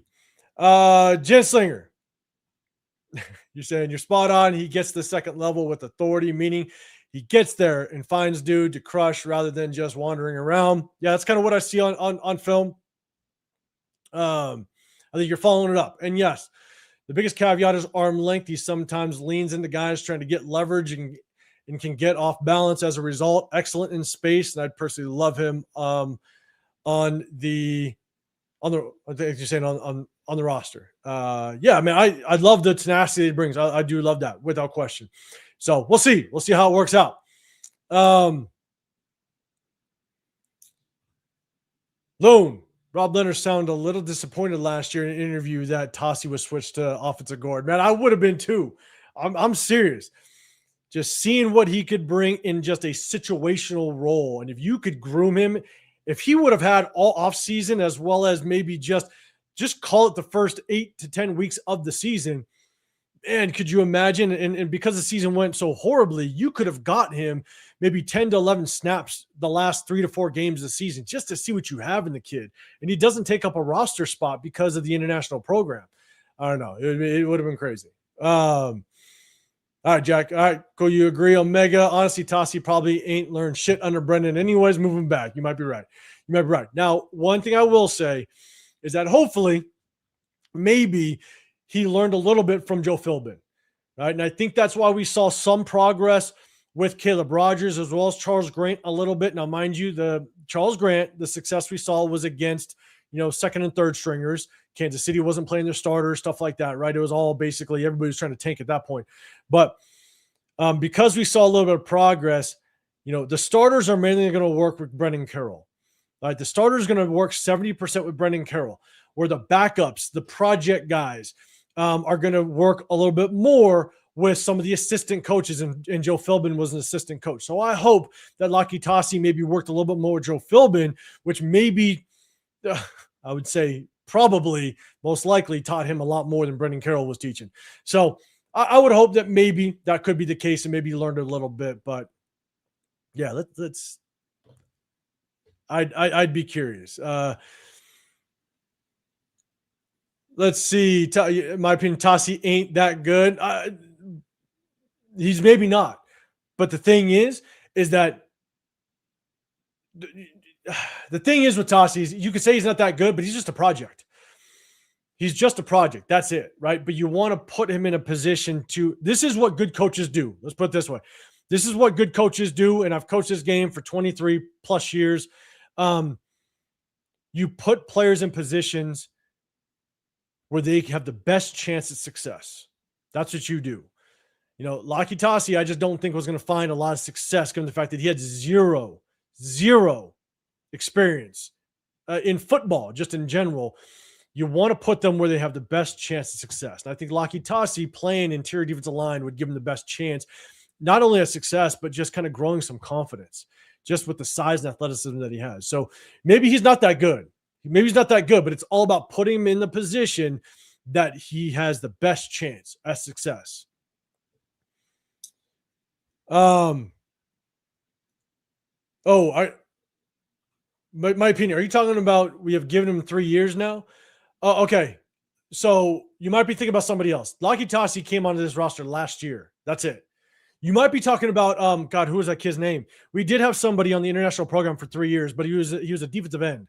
He was more of a defensive end edge rusher type. I'm blanking on his name. But Laki Tassi came on last year. No, it's not number 9. Omega, you forgot who Tassi's O-line coach was this year. Didn't learn much. Oh, yeah, I'm with you. What up, Larry? What's going on, man? I like Tassi on the demolition crew, man. He could be. Could you imagine with his speed? Because go watch him play rugby. With his speed, could you imagine way back in the day the kickoff rules where you got basically damn near 5 offensive linemen in a wedge to lead the kick returner? Could you imagine Laki Tassi running down 6'8", 360 pounds just to be the edge, the wedge crusher? That would have been wild because he's fast, man. He's fast for a kid his size. And so, yes, Charles Just Grant. That's what we're keeping at. God damn it. Shout out to Severe, man. Let's see. Last one. Let's see. Lone. I don't think Newborn Babies ain't that good either because they could talk. or walk yet. Shout out to you, Loon. All right, so let's do this. Let's go on to the next one. Appreciate you. Where's yeah, David Mbuka. Was it Mbuka? Yeah. I'll trust you on that. Yeah, I think it was Mbuka. He was the one that was on he was on that international player program. I want to say it was like 3 years, but then Lucky Tassi came on last year. So, all right. Appreciate everybody. Hey, double tap that screen, hit the like button, hit the sub button. You're in the Raider War Room. I'm typically with my guys. Shout out to Severe. Just popped in for a quick minute. You got the Severe Raider. Pop in afterwards. Go say what's up to him. Hit that sub button for him. Hit the sub button for Protect the Show podcast. We are going to be at the draft Thursday, Friday, and Saturday. Hit us up on social media. I'm _805 Raider on YouTube or on Instagram, all that stuff. Shoot me a message, and I'll let you know where we're at. Love to put names to face. If you're going to be in SoCal, Raider Nation Summer Kickoff, May 16th. Myself will be there. Severe's going to try to make it as well. Definitely a good opportunity to chop it up with Raider Nation. So, and Jack will be there. Shout out to Jack. Big dog. All right. So let's do this. We're going to do a little something a little different. This is where I kind of want to get your guys' feedback. I'm going to share the screen. And prior to the draft, obviously the draft is next week. Who are you most excited to kind of see in this new Clint Kubiak or Robbie Leonard defense that's currently on the roster? I'm going to bring up the roster. All right, here it is here. We'll start. Let me scroll up a little bit so you can kind of see everybody. So let me know, is there anybody, running back, receiver, quarterback? Is there somebody? Let me know in the chat. Is there somebody that you're excited about now that we have on the offensive side Clint Kubiak in the building? You know, maybe some of you might put on there. Actually, let me see if I could. No, I can't put myself on the other side. You know, let me know if now that we are bolstering up that offensive line a little bit, do you think that Ashton Genty is going to have a little bit more success with Linderbaum coming in? Obviously, JPJ moving over to guard. He's going to be there full time. So maybe you can kind of just fully get integrated into that position. Got Kirk Cousins with the addition, Jalen Naylor. We brought him in. Connor Hayward, more of a situational guy. Obviously, with the fullback, we broke down the game film of how Kirk Cousins likes to use the fullback, so he might be able to get some play. So let me know if there's anybody that you're excited to kind of see in this new Clint Kubiak offense. Jack, you got Linderbaum. Hey, it's a good addition. It is a very good addition. You're damn right on that one. Let me see if I can move myself around a little bit. I don't know if it's going to work. Let me see if I could save that, see if that works. Cool. I'm gonna keep myself up there. Cool. So when I pick up a comment, it works. My opinion, I'm a big fan of Cousins. All right. I don't know if that's a joke or not, or if you're serious, let me know. Let's see. Omega. Honestly, I'm looking forward to our tight end 3, Jack Besh. Our tight end 3, Jack Besh, man. It's going to be very interesting to see just how Clint Kubiak can work him. Again, with Jack Besh and you pulling the trigger with him, again, what was he? Our second round draft pick. I mean, you got to get something out of him. You got to exhaust all the potential out of him, and we'll see just kind of how it works. I got my take on Kirk Cousins. The one guy that I was actually fairly high on last year, and not high on because I thought he was going to be an absolute stud, but I wanted to see if we could get something out of him. Right, you had Chip Kelly come over as our offensive coordinator. You were going to hope that he can kind of dial up, an offense that could utilize the passing game well. Obviously, you have Geno Smith that had days that he could look like a productive quarterback, but we obviously know how it all worked out. We knew that Brendan Carroll was going to be an absolute disaster. But I'm really curious if we're going to get just some benefit out of Cedric Jackson. Cedric Jackson showed a little bit in the preseason. He had, I thought he was going to play a little bit more, and I believe it was the last game of the season, maybe second to last game of the season. I want to see if we could just get a little bit more of Cedric Jackson. I'm not saying he's going to come in and be a number one receiver, but with the speed, the way that he could run basically every route, he could take the top off the defense. I'm just wondering if Clint Kubiak can get a little more creative with him and utilize that. I think he's a 4.2 guy, I believe. But either way, he's a speedster. Can we get something out of him? Maybe it's a serviceable role player that maybe he gets, 5, 6 snaps a game, and it's in situational times where you can beat it, you can catch a defense sleeping and kind of take the top off a little bit. I'm wondering if he can kind of finish the year, maybe he ends up with 15 to 20 catches on the year. So we'll see. Cedric Jackson, a guy I'm very interested to see just what he might do. Money Chuck. All right, you got Ashton Jeanty. Even though I'm not sold on the right tackle, I think Linderbaum and our coaches improve our O-line and outside zone enhances Jeanty's skills. Okay, and look, I agree with you. If we improve the offensive line, I think that's obviously going to help Jeanty. One of the things that I said constantly when we drafted him is that our offensive line needs to be able to get Jeanty to the second level 5 to 7 times a game, untouched. If we can get Jeanty to the second level 5 to 7 times a game, untouched, I think that's where he is going to be able to play and really find success. And unfortunately, we just weren't able to do that. If we can bolster this offensive line and do that, I think Ashton Jeanty can improve dramatically. But again, it all starts with improving this offensive line. That's where we should have focused. And it's not. And I was the biggest advocate. And again, it's not to get in the back and forth. But even though I didn't want Jeanty at 6, even when we did pick Jeanty, I said the next pick had to be guard. The next pick in the second round had to be guard, and we traded back twice. Like I didn't understand that move. And then we addressed it basically at the very tail end of the third round. I think we did Jeanty a disservice by not picking the best guard possible at that second round pick. And then we ended up trading back. So I think you're right. If we bolster this offensive line, there's a really good chance that Jeanty is going to see a lot of improvement. Where's the flag? Yeah, I think Cousins is going to try to go nuts and try to get the big payday. I think he's here without question to compete, without question. My opinion is that Burford could be a sneaky good signing. I definitely think I do think he has what it takes to compete without question. And we'll see how it works out with him. He's got some starting experience over the 49ers. So it's going to be really good to kind of see how it plays out when training camp hits. I'm not bueno. I'm pulling for Cedric and Brendan. I'm with you. Cedric Jackson. I'm telling you, I hope Cedric does show a little bit. Again, not to say he's going to be a number 1 receiver. Just can he be a role player and add to some of the success this offense has. What up, Ace Boogie? What's going on, man? You're just throwing out Broncos 16-1, Chargers 7-10, Chiefs 5-12, Raiders 0-17. 0-17 is bold.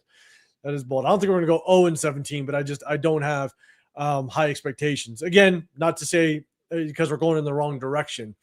It's just because you can't have high expectations. We're in a full complete rebuild. Where's the flag? Till I see Thornton catch 2 balls in a row. I'm not believing. I'm with you. I think you agree a little bit on the Cedric Jackson. Omega, no joke. I'm excited for Charles Grant. Do not let Severe hear you on that. But yeah, I think Charles Grant, look, if he sits and learns, there could be some potential there, some promise. Definitely want to see him play against, starting caliber talent, but we'll see. I think what we're doing good is if he sticks behind Colton Miller and really tries to hone in on his own skill set and build on just progress on his ability to play at this level, sit 2 seasons behind Colton Miller, and then we can definitely see what we got. Ace Boogie, Cousins washed up, Mendoza bust. That's tough. As much as I have a trade back, I'm trade back. I will never call anybody a bust. That's just my take. What up, Genslinger? How to take the cans to the curb? What's the question? Question is, with the new coaching staff on the offensive side, who are you most excited just to see? Who do you think? Who are you excited to see with this new coaching staff, new offense, and stuff like that? All right, let's see. Ace Boy, Ashton, Jeanty, Kanjanja, Carter, Bengals. Kanjanja Carter was pretty good, though. And maybe that's what you're meaning. Let's see. JD's Genty was a Carroll pick to try and hide his Nepo baby's inadequate. I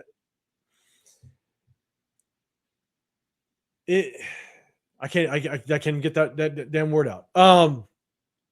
Inadequacies. Again, couldn't even get the word out.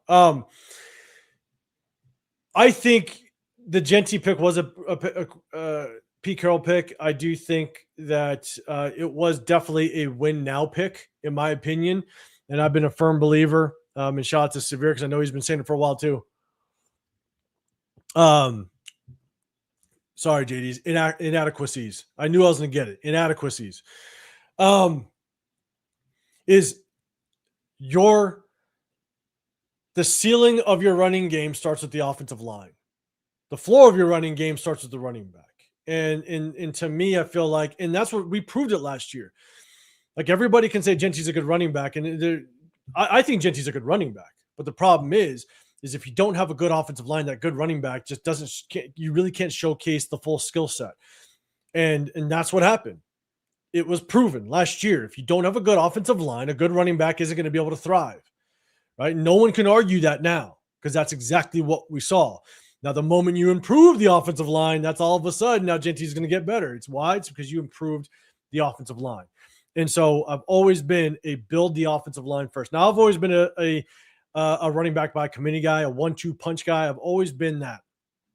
And it goes far beyond those reasons. But you got to bolster that offensive line. You have to.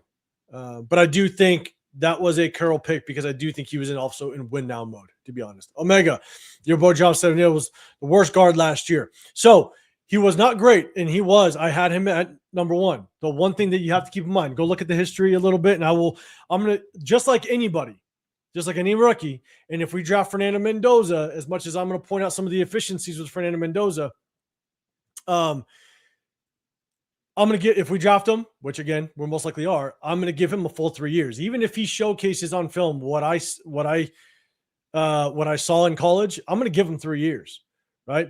Even though I was high on Bo Nix, even though Bo Nix is doing very well for himself, it still takes at least 3 years to really understand who that guy is. Now, Jonas Savanea, the hard part about him is, one, he had a little bit of an injury to start the season. But two, they moved him, I believe it was one or the other. They moved him from right guard to left guard halfway through the season. And when you switch guys from right to left, there's going to be struggles. And I believe that he finished the season off stronger than he started. And so I went back and I watched his game film, and you can see that, yes, I think he finished off the season stronger. And I think that was because, one, had a little bit of injury to start, but two, shifted positions. And when you go from the opposite side of the offensive line, that there's going to be a learning curve there. And so it remains to be seen, right? If he continues to grow next year and they keep him in that spot, okay, great. But if he falls off, then yeah, it's not great. If he falls off next year and it doesn't look good, then yeah, then the evaluation, or at least my assessment of him in the second round, wasn't great. So, and I will stand to that. Money Chuck, I agree with you. Not drafting off the guard second round when we drafted Genty. Yeah, I said that's what we had to. I posted a video on it. So, let's see. Okay, just amen. Again, guys, do me a big favor. Hit that hashtag Raiders. Hit that hashtag Raiders if you got a question. Apocalypse, what's going on, man? Spytech has made some brilliant moves this offseason. Next is trading back into the first. We'll see how it plays out. We will. All right, Jen Slinger, you got Besh, Genty, as well as the 12-13 formation just in general. Yeah, we're gonna run a lot of tight end sets. That's without question. Besh, it's gonna be interesting because I do think Clint Kubiak could get the best out of Jack Besh, but remains to be seen. Right, it remains to be seen just kind of how he uses them. So, but another guy that is just kind of, I'm curious to see if he can kind of chip away and make this roster. I'm not saying that he's good enough to be a starter. All right. No one's going to start over Genty, right? Obviously, I think we do got to bring in just another running back in this backfield, but a guy that I'm really curious, and I was kind of high on him last year, was Chris Collier. I just want to see how Chris Collier does in preseason. And if he could battle and possibly just have a spot in this 53-man roster, he'll be buried in the depth chart. I'm not saying he's going to overtake like the number 1 or number 2 spot, but I'm really curious as to how Chris Collier can kind of chip away and maybe make this 53. If you go back and watch his game film, again, he went to a small school. I get it. But if he can just kind of, if you go back and look, I mean, he's fast. He's got explosiveness. He's got extremely good vision, right? When he gets out in that open space, he knows where to go with the football. If he could just maybe chip away and open up some eyes a little bit, man, could he make this 53? I don't know. I want us to draft a running back kind of starting. I'd start to look at the maybe 4th round with maybe starting a running back or to draft a running back if the value's there. I'd maybe start in the 5th because obviously Genty being the number 1 overall draft pick, he better take 80% of the carries, right? He's got to be an all-down back for the most part, even though I have my question marks with him being a short yardage back, right? But he needs to be on the field 80% of the time. So you need to bring somebody in that's going to be a maybe change of pace. Somebody's going to be a true short yardage guy, maybe a bigger running back, but you need somebody that is going to be able to take maybe 8 to 7 carries away from Genty so you can prolong his career so you don't just run him into the ground. And so maybe 4th, possibly 5th round, I think you start to target a running back. Let's see, Dank, we got Butler, though. I don't know if you're talking about my guy, Adam Butler. We're going to talk about the defense here in just a second, but we'll see. Bueno Collier made some plays in preseason. He did. We'll see how it looks. Bueno, I like what I see in him too. Yeah, we'll just see if he chips away a little bit. Where's the flag? Let's see. What the hell are we doing with Aiden O'Connell? I imagine him with a trench coat and a pair of glasses on right now. My take on Aiden O'Connell is, he's a good backup right now. I will be the first one to say, and I've said it before, is he a starting quarterback? I'm not here to say he is or isn't. I think he's been dealt a shitty hand. I know he has, I believe, 17 starts underneath him, but you got to be honest with yourself. Those 17 starts, quarterbacks need consistency. Quarterbacks need time to gel. That's why first year rookies struggle their first year. Why? Because you need time to gel. You need time to kind of learn the offensive system. Some of the best successful quarterbacks have the same offensive coordinator year over year over year because you dial in the system. Aiden O'Connell is going through, I don't know, he's been here with us 3 years now, and he's on like damn near his 4th offensive coordinator, maybe even more. I don't know. I think I'm not here to say that he's a starter or a backup. I think he could, if he does become a starter somewhere, I think he'll be a bottom tier starter. But I also think we've just given him a shitty hand. And so I think that's going to be tough. He's going to be here. Well, he'll be here for 1 more year, most likely. If at very least he's the 3rd stringer, it's a very serviceable, it's a good 3rd stringer, and so we'll just see what happens to Aiden O'Connell after this year. I see him on this roster. And if he goes somewhere, hopefully he has a legitimate chance just to battle and see what he could do. So, but I do think that, you could make the argument he's a backup. That's perfectly fine. But also you cannot disagree that he has been dealt an absolutely shitty hand his first 2 years in the league. It's not good. Where's the flag? I like you to say if he stayed and ended up our backup, I'm fine with it. If he doesn't turn it over. Yeah. I'm with you. No matter what, I think Kirk Cousins is our quarterback this year, and we're going to address the quarterback position. If it's number 1 with Fernando Mendoza, if it's later in the draft, or we rock with Kirk Cousins and we get one next year. We'll see. So, all right, let's go to the defensive side real quick. With the 3-4 base, you see it up there, the 3-4 defense. Guys, let me know. Is there anybody on here that you are excited about as it relates to the new 3-4 defense and Robbie Leonard now basically being that main play caller? Let me know. Do me a favor, double tap that screen, or I don't know if you can actually hit the like button. If you're over on Twitter, come on over to YouTube. I know it's on the vertical, so it's really hard to see the screen. If you're on Twitter, come over to YouTube. You'll see the screen much better, I promise. So let me know. Is there anybody you're excited about in this new 3-4 scheme that you think can really benefit? with Robbie Leonard at the helm? Let me know in the comment section. I'll kind of give you my take on it. What up, LS? What's going on, brother? Good seeing you. Now I have to screen the chat. I appreciate you rocking. Let's see. What up, Roth? What's going on, man? Guys, make sure you guys go over, hit up Roth's channel, man. Show him some support. Show him some love, man. I appreciate you rocking with me. Guys, let me know if there's anybody you are excited about. Look, I'm one guy I'm excited about is Quay Walker. I really am excited about Quay Walker only because if you use Quay Walker in more of a hybrid position. So, for example, what I mean by that is move him around. Don't just use him as just an inside linebacker. Play games with that offense. Move him around. I think you can play him on the inside, then move him to the outside, right? Blitz him from all levels of the field, right? I think, in my opinion, Quay Walker is a guy that you can play mind games with the offense, depending on where you line him up at and where you blitz him from. So I'm really excited to see Quay Walker. I'm also very, very excited just to kind of see how you're going to play Jeremy Chinn. You know, we're a 3-4 scheme.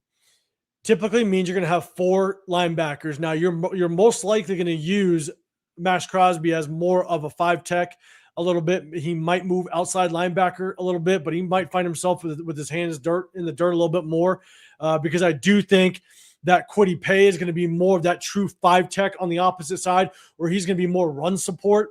And so he's going to be opposite of Mac, hand in the ground, 5 tech, where you're going to be just more inside that tight end.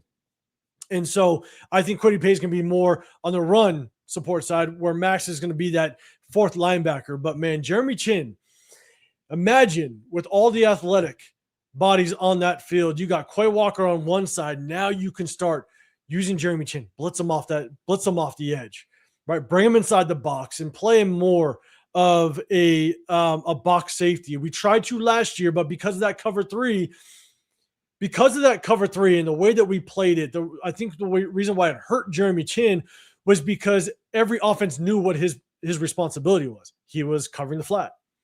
He'd walk up in the box, the corner's going to drop. Now he's in the flat, right? It was predictable. Now, what I think is that now you can use Jeremy Chinn in multiple ways by placing him inside the box. So I'm excited for that. But obviously you have Teron Johnson that's going to be more of that nickel corner. And so he's also going to be kind of playing off. Maybe he's 12 yards off, or he is truly sitting over that nickel. There were times where they tried to move Jeremy Chinn last year to play over that or over that slot receiver, which that's just not Jeremy Chinn's game. So I think now he can play more of that box safety, but also move around and blitz from all corners. And if you got Quay Walker on one side and Jeremy Chinn on the other, that's some side-to-side athleticism across the board. So I'm excited to kind of see how that works. Let's see. JD's, you got Max, Kwity Paye on the edges, stuff in the run. I think it's going to work that way. Rick, y'all, you got Quay Walker, and I think you're saying Darren Porter. So Darren Porter, you like it? Jen Slinger, Tommy freaking Eichenberg, the Tommy. You'll know coach is in here if that comes up. Where's the flag? I think Max absolutely eats. You know, I know Max has thrived in a 3-4 scheme when we did it in the past. You know, I think depending on the way that you work this 3-4 scheme, it's going to be really interesting. You can use the linebackers, right? You can use more of an over-front where Max is no longer truly that edge rusher, where he is the one truly setting the edge all the time. You could take an outside linebacker or like a Quay Walker. You can move Max inside just a little bit more. Now Max knows I'm going to go. I can get off the ball extremely quickly, and now I got support on the outside. Allows Max to kind of freelance a little bit more. Now he needs to be more disciplined when he has to do that, but when Max can feel comfortable and he knows he just doesn't always have just the edge and you have somebody outside to help him, that could make him very dangerous. So I'm with you. I think Max is going to have a little bit of fun in this defense. Apocalypse, I'm excited about Max being the maddest Max or the baddest Max. Maybe you say maddest Max. Where's the flag? This is probably this will probably be Max's best chance at Defensive Player of the Year. Yeah, I'm telling you, I do think so. And he's got to come out and he's got to prove really a point. I mean, he's had some injuries lagging him the last couple seasons, right?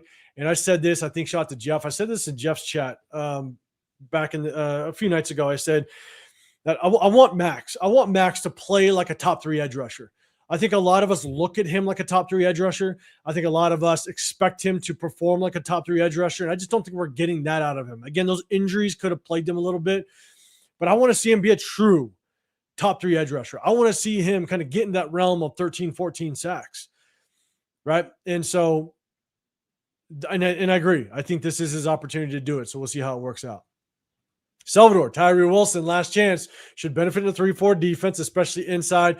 He has to produce this year. I said this a few seasons ago. I think it was the last Josh McDaniels year. Is I thought Tyree Wilson needed to move inside. And shots at Jen Slinger, we had a conversation a little bit earlier. We talked about a little bit. I think Tyree Wilson, if he is a true 5-tech type of interior defensive lineman, I think that's where he could be serviceable. I don't know if he's going to be great. I don't think he's ever going to live up to the number 7 overall draft pick. But I think he could be serviceable. I think he could be a good rotational piece. I think he could be a guy that can come in for 8 to 9 snaps a game, give guys breather, and we don't fall off too much, and he could possibly be effective a little bit.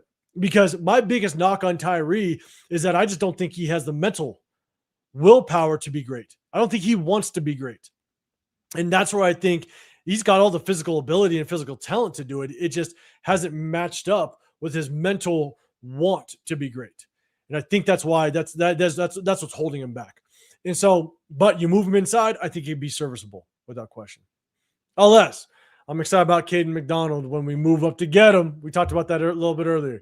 There's a lot of people that, they think there's a chance we move up into the first round, but there's also, man, you never know. We're about to do a chat-only mock draft. We might see guys move back or fall back, and Caden McDonald might find himself in that second round.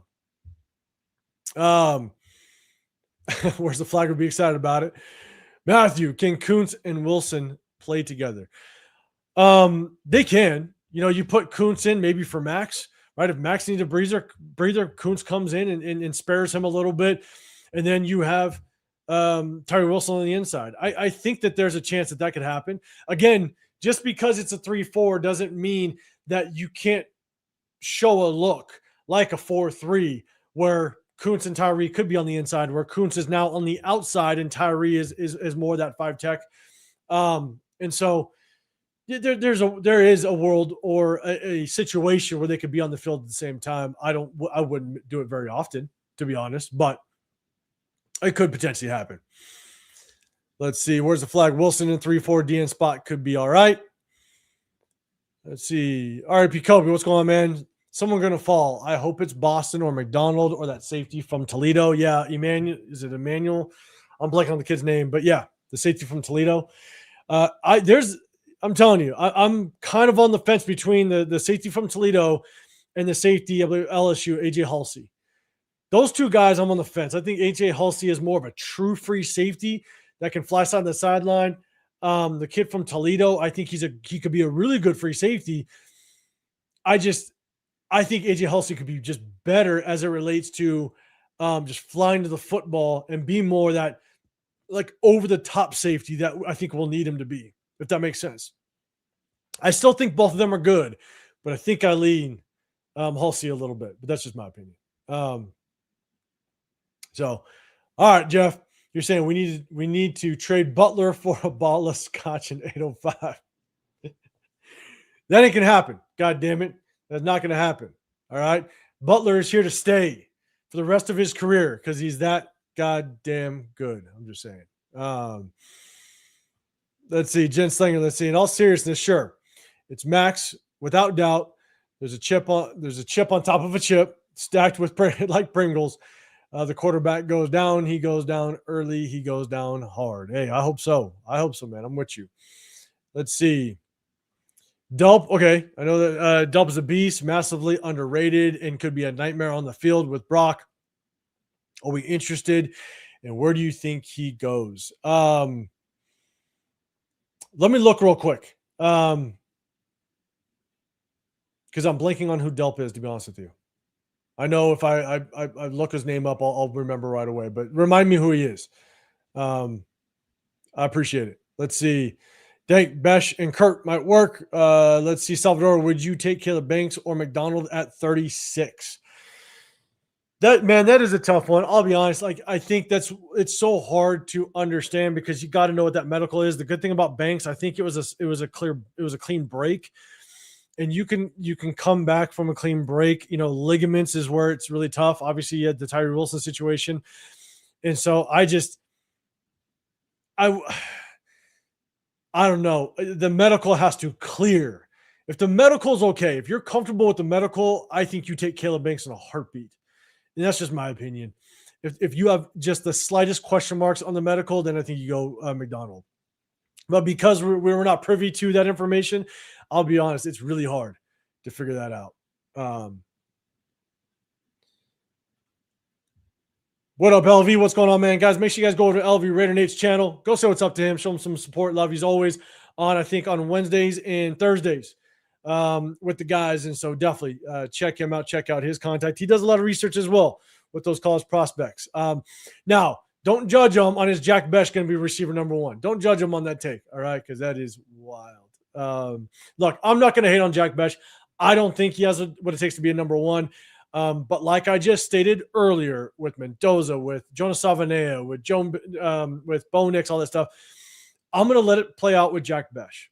As much as I don't see the potential as wide receiver one, he's a rookie. I'm going to give him 3 years. We'll see what happens. We'll see how Clint Kubiak works with them. Alec M. Yep, Butler is a Raider forever. Damn it. Let's see. Any chance of drafting number one running back? I don't think so. LS, goddamn, you're gonna piss off a lot of people with that goddamn comment. But we are drafting a running back. We are drafting a running back. We should, starting at least in the 4th round. The value's there, definitely in the 5th. We definitely need one. Alec M. McDonald's a monster. LS Ruben Bain Jr. might find himself falling too. So shout out to Loon. He just said something. There is some sort of incident that happened with a car crash that he's involved in, something like that. I don't know what the details are, but if that is true, that'll be wild. We might see him fall a little bit. Ginslinger, Oscar Delp, the tight end. Why are we doing that? Okay, so he's a tight end. I have not watched him at all. Shout out to, I forget, I think it was Salvador. I forget who asked the question. I have not done any research outside of the tight ends that I know we could possibly target later in the draft. I think Sam Roush, that's Stanford's tight end, he started to climb in the draft.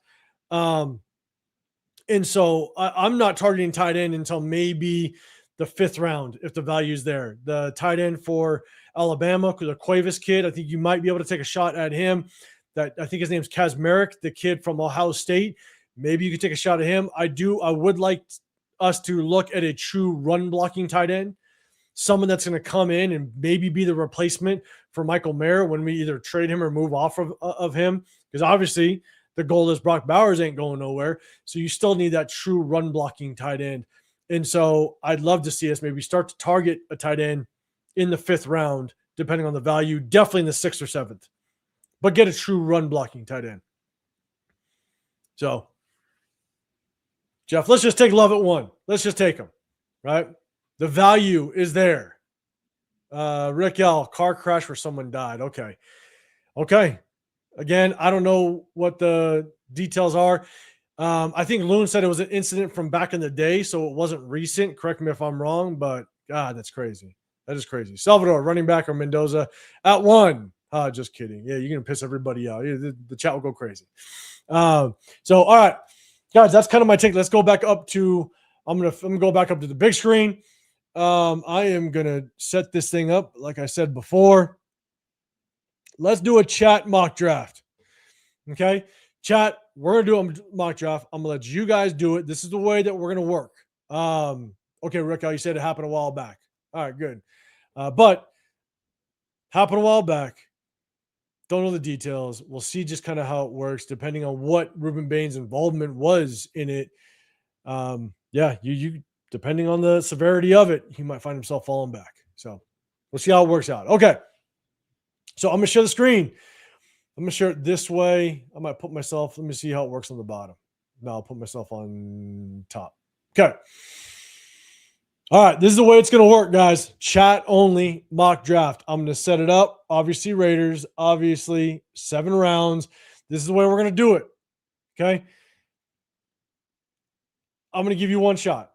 You let me know if you want to trade back or if you want to stick and pick in who you want. I'm going to take the overall consensus. Okay. And then when we get to the second round or the next pick, I'm going to ask you what position. And I go, what if I go, what position?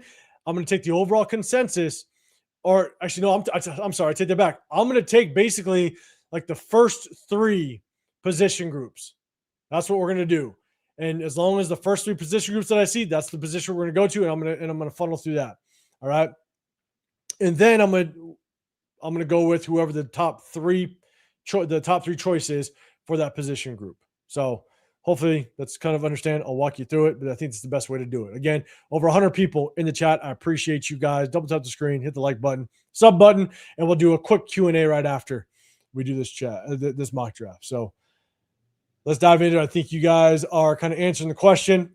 Man, I'm telling you, if he was driving and there's deaths that happen in that and he was part of it, that's rough. That's crazy that hasn't come out sooner, to be honest. So, okay. All right. Appreciate everybody throwing the info out there. We're going to enter it. Guys, let me know. Do you want to stick and pick? Do you want to trade back? Here's the trade. Here's a little bit of the trade. I've seen a lot more offered by the Jets. I've seen the Jets offer the 2nd, the 16th, the 33rd, next year's 1st, and next year's 3rd. I've seen that. I've even seen next year's 1st and 2nd. All right, the next trade, you got Cleveland, 6, 24, 39, 70, and next year's 1st. Pitts, 21, 53, 76, next year's 1st and 2nd. Arizona's 3rd, 34th, 65th, next year's 1st and 2nd. So let me know. You want Mendoza? Do you want trade back? Nate, I saw you. All right, I see it. Please, for the love of all things, holy, trade back. That's 1 vote for a trade back. Jeff, you're throwing out some details too. No sobriety tests were administered at the scene. Bain was cited for careless driving, so he was driving. That's not good. That ain't good. All right, JDs, you want Mendoza? Thank you. It's the Doza. Jeff likes the Arizona trade. Do we trade back?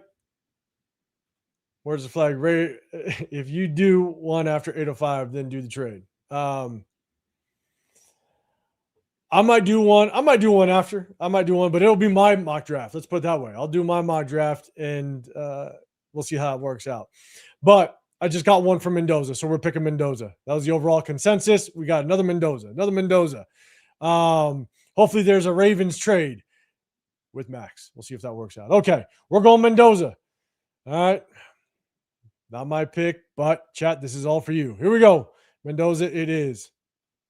Bang. We're going to let this thing scroll through. Look, I should have went fast, but actually, you know what? I'm going to restart it because I'm going to go fast. I'm going to restart it, and we're still picking Mendoza. But I'm going to go fast with it so we don't have to wait for everything going through because we're not going to do really much trade ups at all. Yeah, I appreciate it. Appreciate it. It's hot dog water already. I don't disagree. Damn it. All right. Mendoza's number 1. Nope. I didn't do it. Hold up. Okay. Raiders. Bang. We're going to go fast. Okay. Mendoza is number 1 off the board. This is going to go fast, so it's going to hit you with that second round pick. Here we go. Okay. Let me know what position groups you guys want, but I'll show you the trade backs. We're not going to trade up. I'll show you the trade backs. So we got Cincy offering 36 for our 36 and 219. We can get pick 41, or we're going to trade back 41 and pick 110. The second one is they want our pick 36. The Falcons will go back to 48 and we pick up pick number 79. So Let me know. Do you want to stick and pick JDs? You're looking at D tackle, receiver, safety. We could look at those. LV, you want D tackle, receiver. Okay, we could look at D tackle, receiver. That's 2 votes for D tackle, receiver. LV, like corner. Pilgin, Hood is there. That's the corner out of Tennessee. So that's 2 votes. Is that 2 votes for corner? Let's see. We got Christian. We got a vote for Christian Miller. That's another vote for corner, and Colton Hood. Omega Alex, you like the Bolton run. Reese, like D tackle, safety, edge, and corner. That's a lot of corners. A lot of people are asking for corners. Let's see. I can check the board real quick. Here's the offense, the best on offense so far. Okay, I'm going to do 1 scan of each position group on offense. So you guys can take a look at it. Got Chris Bell, number 1 receiver, still there. Chris Brazel. It looks like Denzel Boston's gone. Oscar Delpit. I know people are talking about that. Here's your offensive tackles. Caleb. Let's see. You got Caleb Crownover. Let's see. We still got some guards on there. You got some centers. All right, let's go D tackles. Christian Miller from Georgia still there. Your edge rushers, your linebackers, your cornerbacks, and your safeties. So Emmanuel McNeil Warren, AJ Halsey still there. You got Colton Hood, D'Angelo Pons. All right. So a lot of corners. I'm seeing corners. I'm seeing a lot of corners. I do got 2 for Miller, but I got 3 for Miller, but I'm still seeing a lot of corners. So let's do this. Do you guys want to go corner or Christian Miller? Corner or Christian Miller? You guys got the floor, because that's the consensus. I'm going to give you guys 15 seconds. Throw it in there. Corner or Christian Miller? Alec M, I think so Chris Johnson is still there. So I got McNeil Warren. Okay, so but the overall consensus. Okay, so I got Pons. Chris. Okay, it looks like Miller's the win. We still got Pons. Got another Miller. All right, so it looks like Miller's the win. All right, looks like that's the overall consensus. We're going D tackle. Let's see. Let me take this comment off so you guys can see. I got a lot of Millers in there. All right, we're going Christian Miller. Go back to D tackle. Christian Miller with the 36th pick is in. Bang. All right, let's see. All right, now round 3, pick 67. We got some trade offers. All right, you got a trade back with the Bengals at 72. They'll also give us our 110, but we got to give up 67 as well as 134. And then you got trading back with the Jags. You can get pick 81 plus pick 100, and you give up your 67. I'll go back to the other one. If I get maybe 3 or more, let me know if you guys want to take a trade. I'll go back to the other trade real quick so you can just look at it. Yeah, DK Hurst was right there. So I'm going to go through real quick. Here's the all. You got D'Angelo Palm still on the board. Julian McNeil's the corner. Grayson Halton, D tackle. We already got one. Sky Bell still there. Josiah Trotter. Will Lee, cornerback. Kamari Ramsey, USC. Jennings Dunker. Mason Thomas. Let's see. Okay, so let's do this. Let me look. All right, so I got people saying Pons can fall. Let's see. Rick L likes the trade with the Bengals. DK likes Pons as well. You said almost got to take the Bengals trade depending on what's available. Pons, but not realistic. All right, so that's only 2. DK's repeating it a little bit. Omega, you like Mason Thomas. Okay, So I'm going to go through the offense. Let me know what positions you guys want to go after. I know it's a little hard, kind of navigating it a little bit, but obviously we need a receiver. Sky Bell, Bryce Lance, Zachariah Branch, still there in the third. Okay. We could look at guards. You got Jennings Dunker. There's the guards. If we want to look at offensive tackle, Drew Shelton, Isaiah World, Austin Barber. Let's see. Defense, we look at the cornerbacks, D'Angelo Pons, Julian Neal. Right now, we have Fernando Mendoza, Chris Miller, D tackle out of Georgia. That's what we got so far. So let me look. Still at the Bengals trade. Where's the flag? I mean, Dunker would lock up our interior. Okay. Gensinger, see there. Now you can have your cornerback. If it's me, I'm trading back. We can, let's see. We can get Lane in the third. You're talking about Jacoby Lane. We are, yeah. Hold on. Got picks.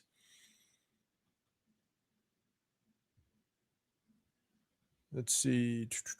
Reese. All right. Make our D-line a menace. Mason. I don't know if we're going back-to-back interior defensive lineman. All right. Jeff likes Dunker. Omega. Not even sold on Dunker. Okay. So it looks like we got Pons or possibly Dunker. Now look at the safeties. You got Kamar Ramsey. You got Jalen Kilgore. I do like Kamar Ramsey at USC. So let's do this. Trade with the Bengals. I'll give you the trade again. Trade with the Bengals. All right. Or Isaiah Pons or Jennings Dunker. Trade with the Bengals or Isaiah Pons or Jennings Dunker. It looks like that's kind of the overall consensus.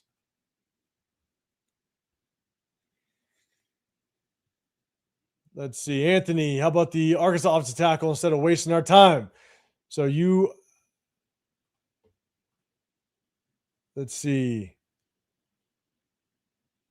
The Arkansas offensive tackle. Oh, you're talking about, you're talking about I'm blanking on the kid's name. I think I know what you're talking about. All right, let me see. Let me see where we're at. Okay, we do got a Pons. We got a trade. We got a Pons trade. Pons trade. Pons. Okay. This kind of went back and forth. We got a Pons trade. Jesus Christ. Okay. Where's the flag saying Pons might still be there? Okay. It looks like we're going to trade. It looks like we're going trade. All right. So we're going to take that trade. Trade with the Bengals. We're giving up our 67. We're going back to 72. We're giving up our 131. We're getting an earlier pick, 110. We're going with the trade back. Here we go. Trade back it is. Okay. Bucks. They want to go back to 77. We'll also get their 155. And then you got an absolute haul by the New York Giants. They'll give us 145, 193, next year's third, next year's fourth, next year's fifth, which is pretty wild.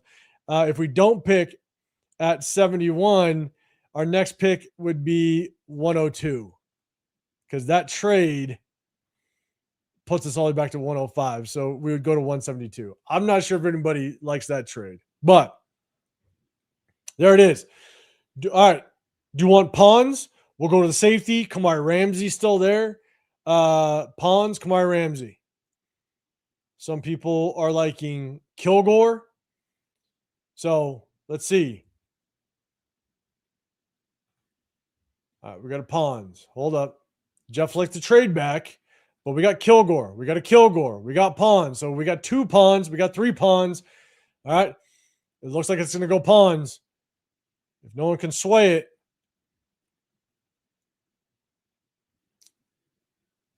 DK wants Pons. God Family Raiders. Pons still there is wild. It is. So it looks like we're going Pons.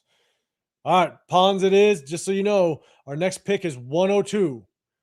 102. All right. Let me go to corners. D'Angelo Pons is the pick. Bang.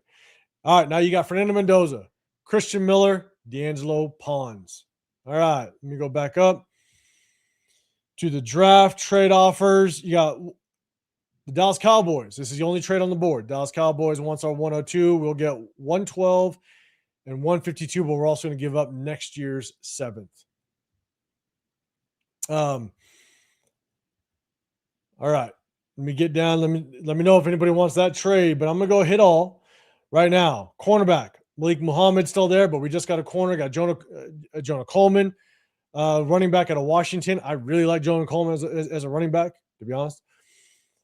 Justin Jolly, tight end. Takario Davis, cornerback out of Washington. Bud Clark is still on the board. Michael Trigg, tight end. Hezekiah Massas, cornerback.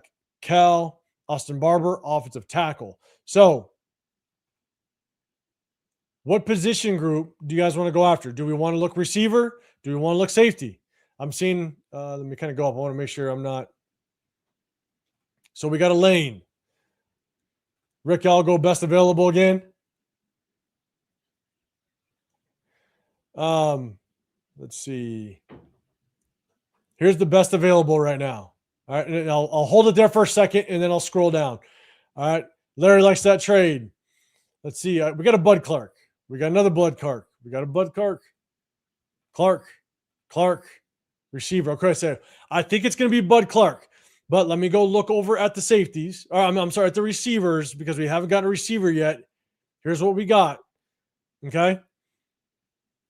But I'm going to go look over at the receivers just so we know what's on the board. So we got, looks like Jacoby Lane is gone there. LV. Kendrick Law, Malik Benson, Malachi Fields. He's 133. Kevin Coleman, Deion Burks, Deshaun Striblings. Obviously, those guys could possibly be later. So it looks like we're going. It looks like we're going Bud Clark. Is everybody go Bud Clark? Rick L says yes. He's a Bud Clark fan. Malachi Fields, you can get in the next two picks. All right. It looks like we're going. All right, Bud Clark is it. There was a good run on Bud Clark. We're rocking that way. Here we go. Bud Clark is the pick. Bang. Okay, 110. We're at 110. All right, so do we want to look receiver now? All right, here's our pick so far. Fernando Mendoza, Christian Miller, defensive tackle, Georgia, D'Angelo Pons, corner, Bud Clark, safety. Okay, so now I'll do it all first. Jonah Coleman on the board, Takario Davis, Jed Bowery. This is where, in the 4th round, I would look at if there's a value pick at running back. That's just me, but if the value pick is there. Takario Davis, Jed Bowery, Boston College, Jaeger Burton, center Kentucky, Caleb Proctor, D tackle, Zeke Wheatley, safety. Obviously, we already got one. So this is kind of the all best available right now. Okay. So you guys see it. Let's see. Okay. We got God Family, Philger Striblings, Rick L. I really like Striblings next. Let me see. Let me go to let me go to all just so you guys can see it. I want to make sure you guys can kind of see it all.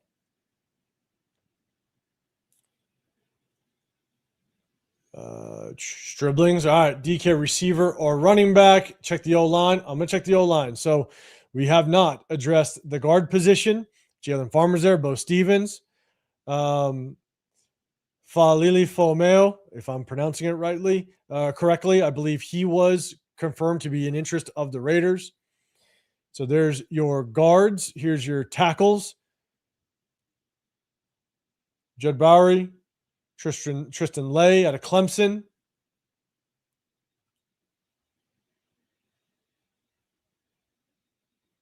Here's your receivers. The Stribling is there at receiver. DK's loving it. Kyle Proctor is a freak. Let's see. Great W. Let's see.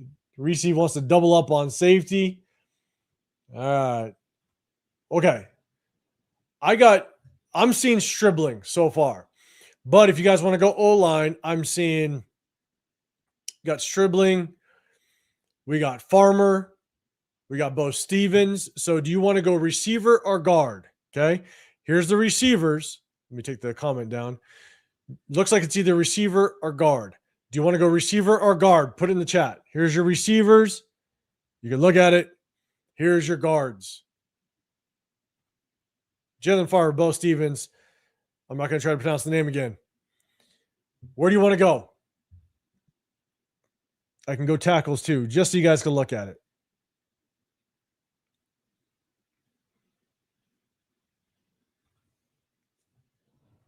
I'm just waiting on you guys.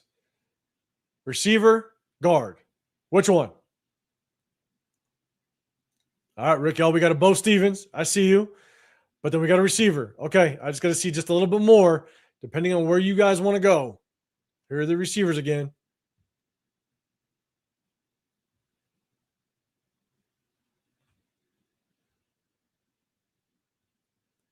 Okay, I think you were saying Stribling here is at least around early. Fields can be had at 117. Okay, we'll see. I got an offensive tackle, Bowery. Wide receiver. Okay, so that's 3 wide receivers. That's a guard. That's a tackle. We got another Bo Stevens. Okay, I'm gonna go with that's another receiver. Rick L's taking a Steve. Okay, Bo Stevens. Man, you guys are okay. I'm gonna go. Let's see where. Okay, Malachi Fields. Our next pick is 110. Or our next pick is 117. Right? We have 110. Our next pick is 117 with the trade back. So, do you guys want to go guard and shot to like Ginslinger? I think somebody else also said it. You could also get Malachi Fields probably at 117. So do we want to go guard or tackle now with the value? Striblings is a dog. Okay, it looks like.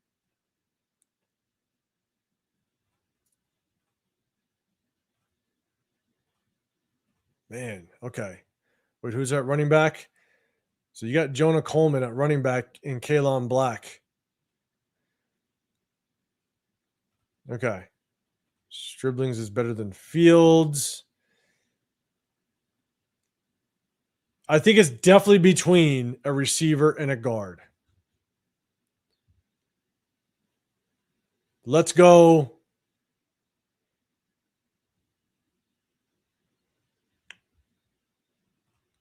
Where's the flag? It's a big drop off after our next pick. Let's lock. Oh no, we're at 110. We're at 110. We have 117. So it's only 7 more picks. So okay, I'm getting a lot of Bo Stevens. I feel like I'm getting a lot of Bo Stevens. I'm getting a lot of guard. So I think that's where we're gonna go. We're gonna go guard on this one. All right, and it's gonna be Bo Stevens. Okay, I think that's where we're going because I'm getting a lot of Bo Stevens, a lot of guard, Jalen Farmer, stuff like that. So we're gonna go guard on this one. Here we go. Okay, now we're at 117. Not too far. Here we go. After 117, we got pick 175. Here's your draft. Fernando Mendoza, Christian Miller, D'Angelo Pons, Bud Clark, Bo Stevens. All right, so we address quarterback, D tackle, corner, safety, and offensive guard. Okay, now do you want to look receiver? Receiver, you got Kendrick Law, Malik Benson, Malachi Fields, Kevin Coleman, Deion Burks. We can look running back. Jonah Coleman's still there. Kalon Black. If you guys want to look defense, if you want to look at some depth at edge, Romello Heights is there. LT Overton. Anthony Lucas. You got linebackers. Harold Perkins, Aiden Fisher, Tareen York. I'm going to go to all.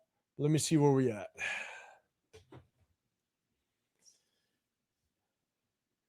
In reality, a trade back here would be ideal. Yeah, no, unfortunately, no offers. Unfortunately. Um,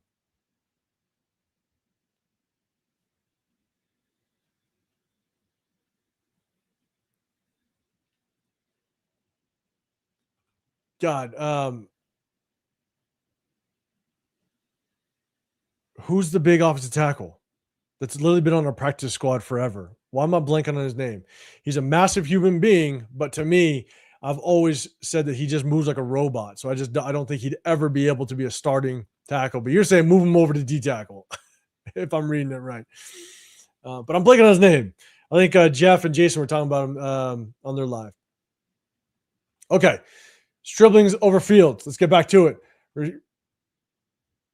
Stribling's is still there.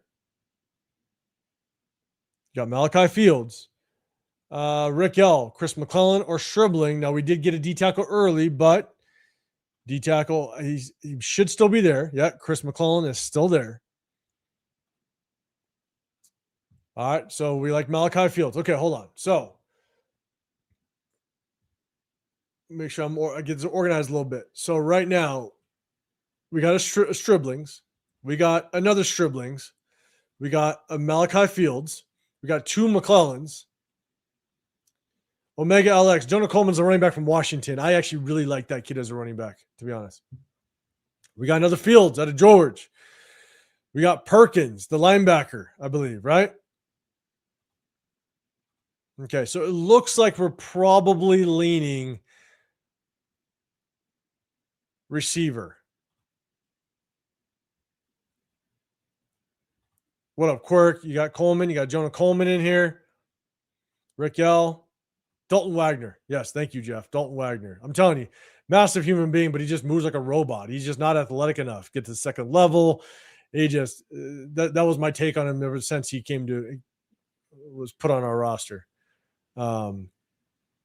Let's see. Got DK, got McClendon. Let's see. Stribling all day. Okay. Hear good things about Stribling. Okay. Stribling went off when Chimbas. Okay. It looks like we might be going Stribling just because I mean, I don't know if I'm getting some repeats. No, I am getting some repeats. My bad. I'm trying. I don't want to get repeats. I know. All right. Tien, you're with the Striblings, but where's the flag? You're with the Fields. DK with the Striblings. Okay. It looks like we might be going Striblings.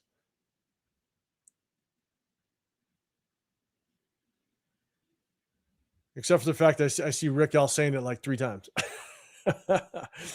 Okay, but it does look like we might be going Striblings, to be honest. God,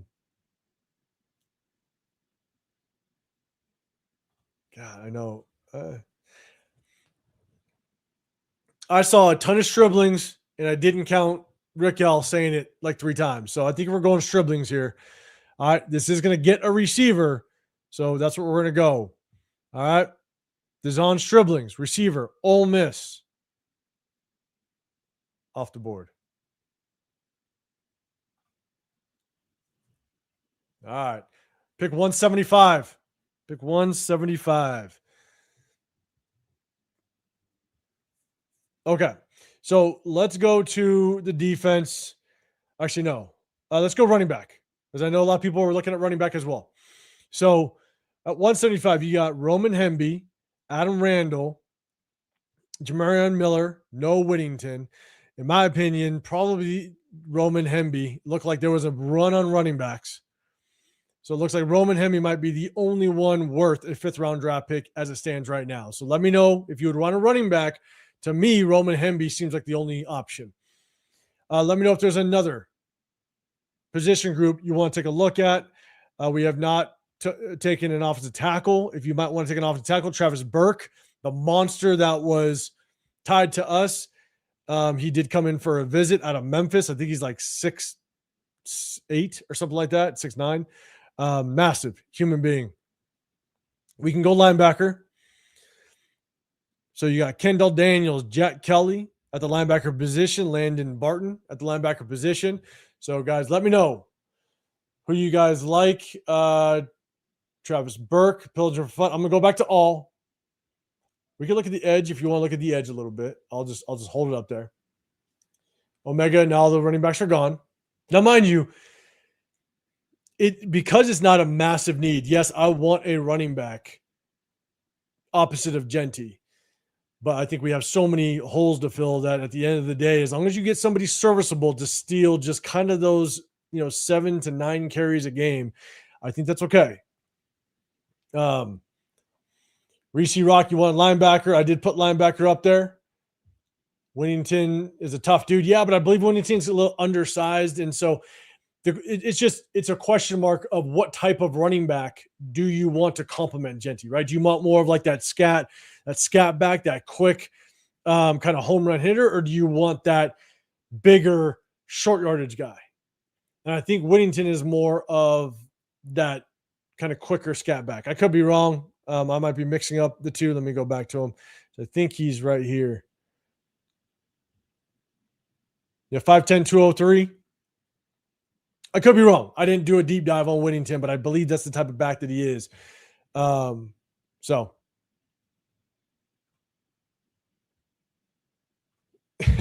let's pick on IU now. Tien, offensive tackle, inside linebacker. So here's your offensive tackles: Travis Burke, Carver Willis, and here's your inside linebackers. One more time. Okay, let me know, God family. You want Hemby? I know the running back was big before Hemby. Luis, you want Murdoch or linebacker? Okay, take Ryger. Fields. Are you talking about Fields, the receiver? Because I don't think he's there anymore. Take Tucker at edge. Randall is a bigger running back that can catch and can get him in the next round. Randall is very big. If you go back and you watch Randall, the only issue I have with Randall is I don't know how effective he is truly in short yardage. I believe he's a former receiver, and he just doesn't look like he's a force in the short yardage. When I watch him, he just doesn't give me those vibes of like he's a move the pile type of guy. I think he's still more of just I don't know. Maybe I got to watch more of him. Like, don't quote me, but I have watched at least 8 to 9 minutes of just game film on him, and he just doesn't strike me as a really true short yardage guy. He is a big guy, but he just doesn't seem like a move the pile type of guy. I could be wrong. Maybe I got to watch more of him. But yes, you're right. You could get him in the next round if you need to. Okay. Gensinger, Adam Randall with pick 208. There's your running back. I think he still will be there, most likely. Hemby or Raquel. Hemby or Ott. We got Hemby. Let's see. He's talking about Justin Fields. Put him at running back. Oh, okay. Better go Hemby. Okay, I at least got 3 Hembys. I got 3 Hembys. Jeff, don't you be looking at my tabs. Don't you look at my goddamn tabs. Damn it. Where's the flag? We pick again in 10 picks. Let's not reach for no reason. Okay, so I've got a lot of Hemby. But I see a lot of other people going linebacker, maybe, tackle, but it looks like there's quite a bit of Hemby. So let me know if you guys are good with Hemby. I know we've had two people say wait, Adam Randall. But I got 2 Hembys. Who's good with Hemby? Let me know.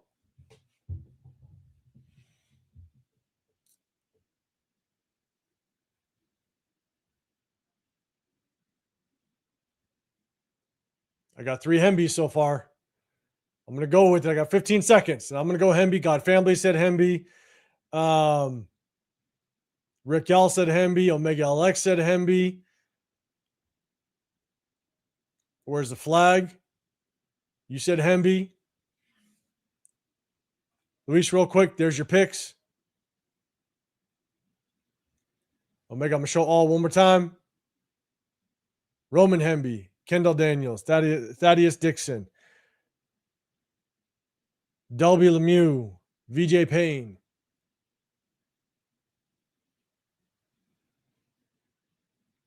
Okay. I'm seeing a lot of weight. I'm trying to navigate this as good as possible. VJ Payne, safety out of Kansas, but we did pick up Bud Clark. Moon over Miami. I hope Hamburger was on here and I would have picked it. I would have picked him. I wish he was there. So Moss later. Let me see. Is that a running back? Le'Veon Moss. Yeah, running back, Texas A&M. Okay. I got Hemby. Okay. All right. I'm seeing some people saying we can wait, but I got a lot of Hembys as well. So I think we're going to go Hemby right now. I think that's what we're rocking with. So let me go back to the draft board. Roman Hemby off the board. That's going to be our second. Moon over Miami. That was autocorrect. that was a wild autocorrect. I love it. Roman Hemby off the board. Running back. Bang. Okay. Here's our next pick. There's your all that's available. Where do you guys want to go? Okay. We can go linebacker. I know a lot of people were kind of looking at linebacker, so let me go linebacker. Jack Kelly, Bryce. Man, I can't pronounce the kid's name, but he's the linebacker out of Oregon. I actually like that kid. The more and more I watch Dante Moore, the more and more that kid kind of stuck out. The two times that I watched Fernando Mendoza's game film, you watch that kid kind of pop a little bit. So as a late round guy, and you know, now's the time. You know, we're in the 6th round. Not only do you want to find possible starters, but definitely special teams guys. So Jeff did not like the last pick. Let's see. Can we trade Kirk Cousins right now? Luis Tucker might not, and we need an edge for depth, maybe potential starter in a few years. Okay, so I think you're looking at edge. Nadeem Tucker, edge, Western Michigan is there. Okay. We got 2 Rigers, Jeff and Omega. He said Murdoch is the best one left on the board. Don't buy into the rankings. I do like, what's his name? Like Red Murdoch or something like that. It's pronounced like you bet your ass. I like it. Okay. So it looks like I'm going to go to edge. So we have Mason Riger as well as Tucker, but we also have linebacker Jack Kelly, Bryce Betcher, and Red Murdoch. So it looks like with the edge between these two will probably look like the best value, to be honest. Because linebacker, if you really like Jack Kelly, maybe, but then you got these 2 guys that might be around. Our next pick is at 208. They might still be there. Might. But definitely we got some votes for edge, and I got 2 Rigers, so we might be going there. I got 1 Tucker.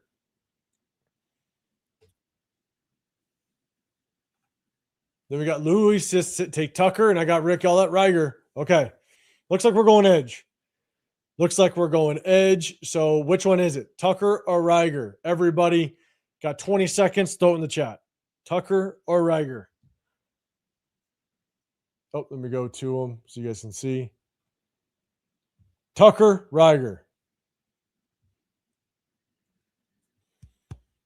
Let me know. 20 seconds. Who y'all want?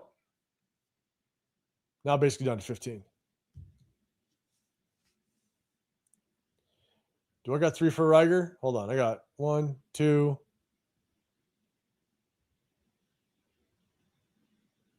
I guess so. Okay, I do got 3 for Riger. You're right. I'm just looking out for the duplicates. All right, I got 3. I got 3 for Riger. Here we go. That's it. Riger at pick 185. The pick is in. Done. There it is. Okay, pick 208. Let's just see how this works out. Pick 208. Here's your pick so far. Fernando Mendoza, Christian Miller, D'Angelo Pons, Bud Clark, Bo Stevens, Deshaun Stribling, Roman Henry, Mason Riger. Pick 208. Now maybe we can go and look at the linebacker. So Bryce Betcher still there. Red Murdoch still there. Let me know what position group you guys want to take a look at.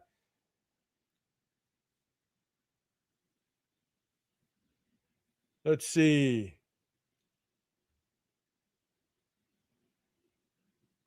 Got Josh Cameron. Let me go to all. Josh Cameron, receiver, Baylor. Where's the flag? He's throwing. He's got Curry out there. Give me the full name. I don't know. In position. Not sure who that is. Let's see. Finally, a pick I like. All right. Shout out to you. Jeff's got red. Jeff is yelling. Red Murdoch. All right, Luis, got a Murdoch. Where's the flag? Wants the kicker. I think that's the kicker, right? Let's see. Genty be a minute bowl in the middle of the defense. All right, let's see. Okay. So right now it looks like Red Murdoch. I got at least 2 for Red Murdoch. And people were liking Red Murdoch. But I got 2 kickers.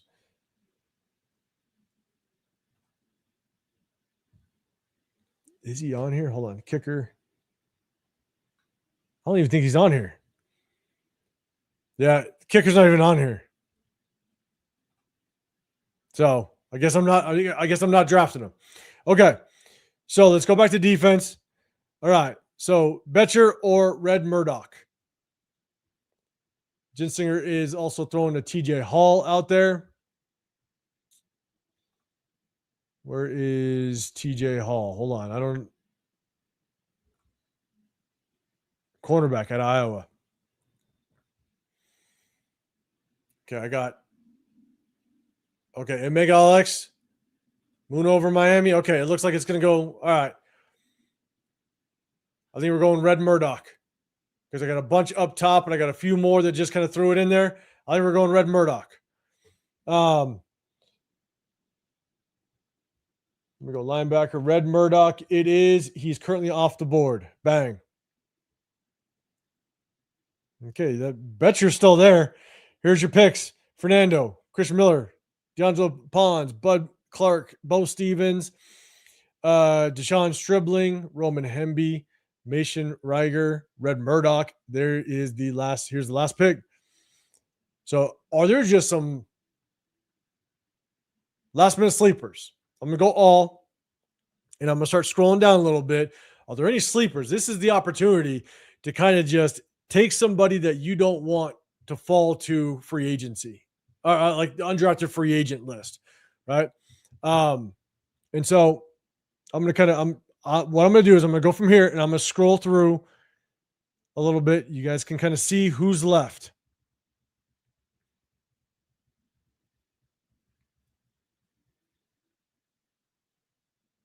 At this point, if you guys can put the name and the position group, because some of these guys I don't even know. Oh man, I got people yelling. Okay, maybe you just saw him. Maybe he's back up top. The guard from Notre Dame. Okay. All right. I mean, we got Patrick Swayze just came in and he's part of the party now. We got Jeff saying it. All right. But then we got the Notre Dame guard. All right. Okay. Caleb Douglas, the receiver. Now we did pick the receiver out of Ole Miss, right? And so, but God family, you like Caleb Douglas. Okay, so I got a lot of the guard from Notre Dame. It looks like that is going to be the pick. Jen Singer's saying it as well. Looks like that's going to be the pick. That's the majority. We're doing it. Guard, Notre Dame. Off the board. All right. We'll let this run, and you guys are going to get your grade. This is your grade. And unfortunately, I'm not going to be able to do a draft, unfortunately, because I got my kids wanting to say good night to me. It's their bedtime. They got school in the morning. I always got to say good night to them. So, all right, here we go. Here's your guys' draft. I'm going to zoom in for you guys just so we can see it. Hold on.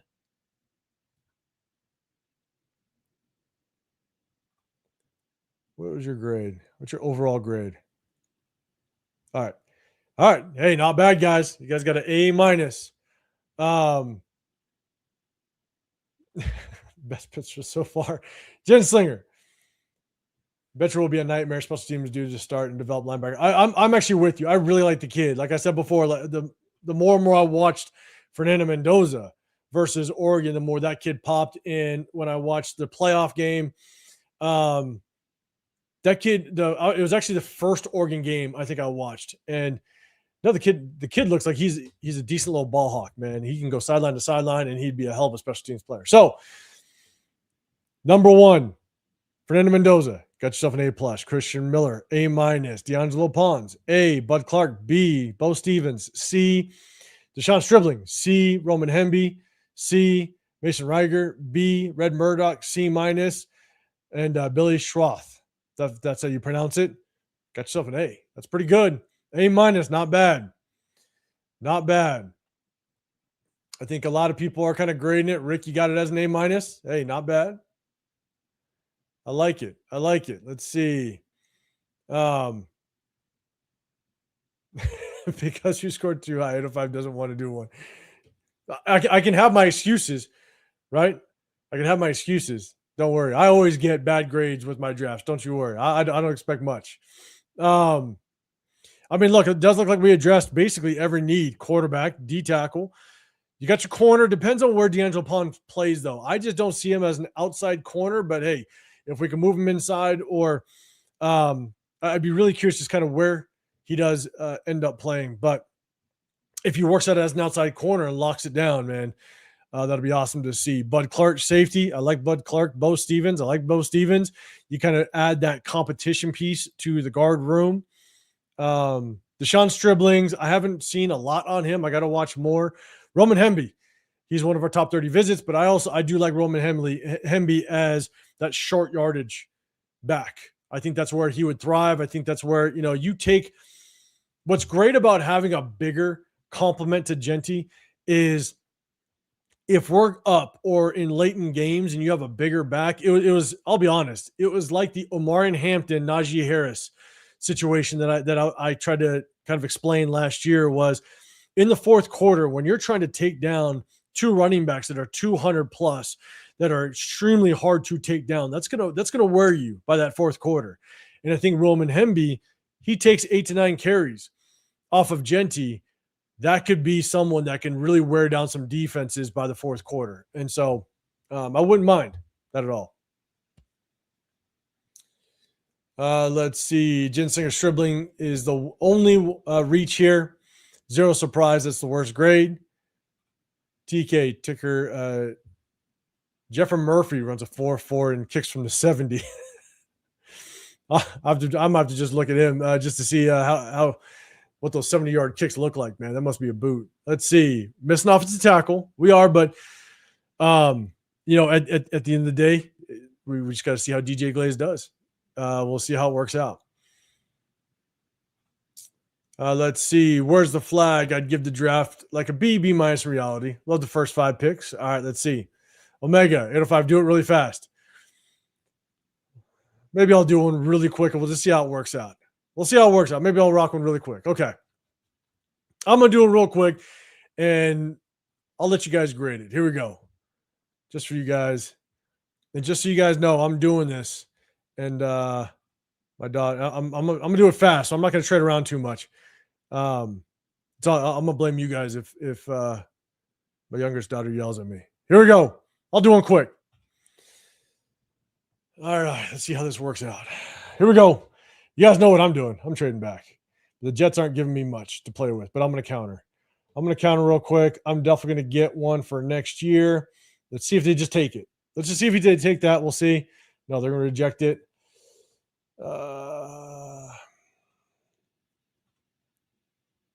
Let's see if they'll go here. Maybe I'll give you my 185. See if they'll go. Okay. Bang. I got my trade back. That's what I'm doing. All right. I'm going quick. All right. So with number 2, I'm going to look at another trade. I'm obviously not trading the Chiefs. I don't want to go that far back. God, I do not want to trade the Chiefs. Okay. So for me, I am going to go. There's 2 players that I would pick here. And it's, I think, the only two players that are worth kind of picking up in the top 5. But for me, I think Cardinal Tate could be a top 5 receiver in the National Football League.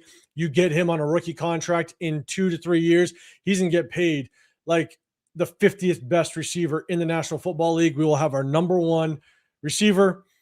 Again, I'm not a fan of it. I'm not a big fan of just the overall talent in this draft, but I'm going Cardinal Tate. Bang. Done. Okay. Number 16, I'm going to look at the offensive tackles. We are going to build this offensive line. I'm a firm believer. You build the offensive line, and I'm going Caleb Lamu. I do like Francis Maigoa. I do like him a lot, and that would be the other guy that I would pick in the top 5, depending how far I would trade back. But I'm going to shore up this offensive line. I'm going to get Caleb Lamu to be the anchor on the right side. DJ Glaze, you compete, or shoot, maybe you end up bumping him down to guard. Who knows? But compete. I'm beefing up this offensive line. Going. All right, I got the first pick of the second round. You guys can grade it. Go for it because I'm flying through this. You guys can grade it all you want. Okay, so I'm going to look at interior defensive tackle. All right, I think I can wait a little bit. I like the depth at the defensive tackle position, but I'm going to look D tackle, but I'm going to throw a wrench into all you guys. I know you're going to hate it, but I really don't care. Let's see. Oh, no, I'm not. See, they traded up and got him. So Ty Simpson's off the board. I would have taken Ty Simpson at 33. If I was going slower and doing trade ups, I would have, because we're at 33, I would have traded up with Seattle to go get Ty Simpson to get that 5th round option, but that's just me. So with that being said, I probably am going to end up going here. I'm going D tackle. I like the depth with the D tackle position, but because of the value, I'm going D tackle here. So I'm going Christian Miller. So right now I got Cardinal Tate, Caleb Lamu, Christian Miller. I also have the first rounder next year, and I'm going to be I'll trade it for a quarterback. But I am going to possibly get a quarterback in this year's draft to start the process of developing a quarterback. Now, pick 36, I'm going to try to go look at safety. Emmanuel McNeil-Warren, I do like him. AJ Hulsey, I like AJ Hulsey a little bit more. Let me look at the trades. Now, this is where, because let's see. Okay, I don't like those trades. I don't want to fall that far back. That doesn't make any sense. We'll look at the corners. D'Angelo Pond still sitting there. Avion Terrell out of Clemson. We could stack this cornerback room a little bit. I'm going to go guard a little bit later. I like a linebacker later in the rounds as well. Let me see. Let me take the ad down.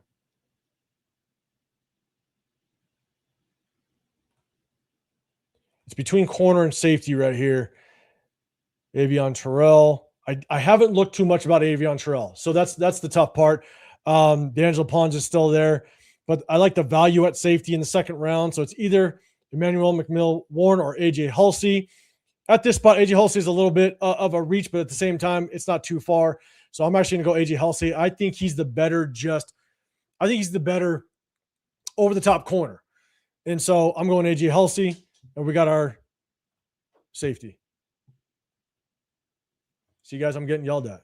My daughter's yelling at me right now. Damn it. So, all right. Let's look at corners. D'Angelo Pons is still there. The other guy that I do like, Devin Moore. I'm a Florida Gator. I love the Florida Gators. Devin Moore, I really do like him. I do like Hezekiah Masses. We're in the 3rd round. Let me see the trade offers. 82, just one. No, I'm not doing that. We're in the 3rd round.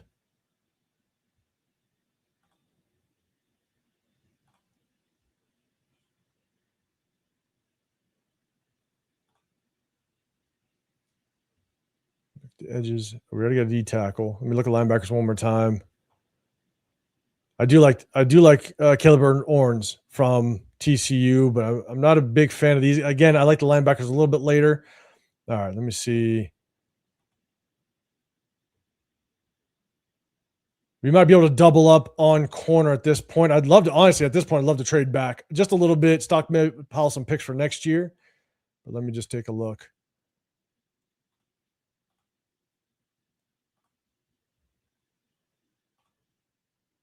Okay. All right. We might double up a little bit on corner. D'Angelo Pons, we're going to bring him into the building because I like the value there. So, bang, D'Angelo Pons. All right, we're going to go 102. Now, this is where I kind of start to look for a running back if the value's there. So, I'm going to take a peek at running backs. Kalen Black's there. Seth McGowan. Okay. I'm going to look at the depth at the linebacker position. My next pick is at 117. Let me look at the edges. One guy that I really like, but he's going a lot earlier, is Derek Moore. Derek Moore is a guy that I would love to be able to pick up and just have a rotational like depth. But again, in the third round, you got to get a day one starter. I don't think he'd be a day one starter, but he's been climbing boards. Let me look at linebacker. Okay. Let me look at the guards. Okay. I'm actually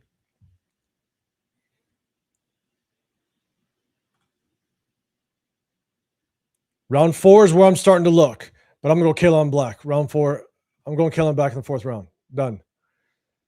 Okay. Pick 117.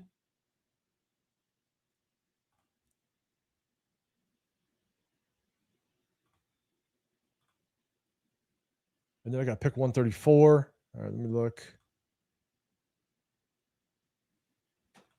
Right now, Cardinal take Caleb Lemieux, Christian Miller, AJ Halsey, D'Angelo Pons, Kalen Black.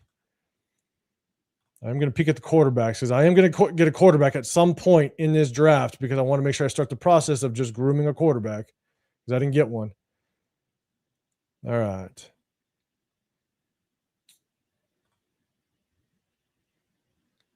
$134. All right, next pick is at 134. Chandler Johns. Okay.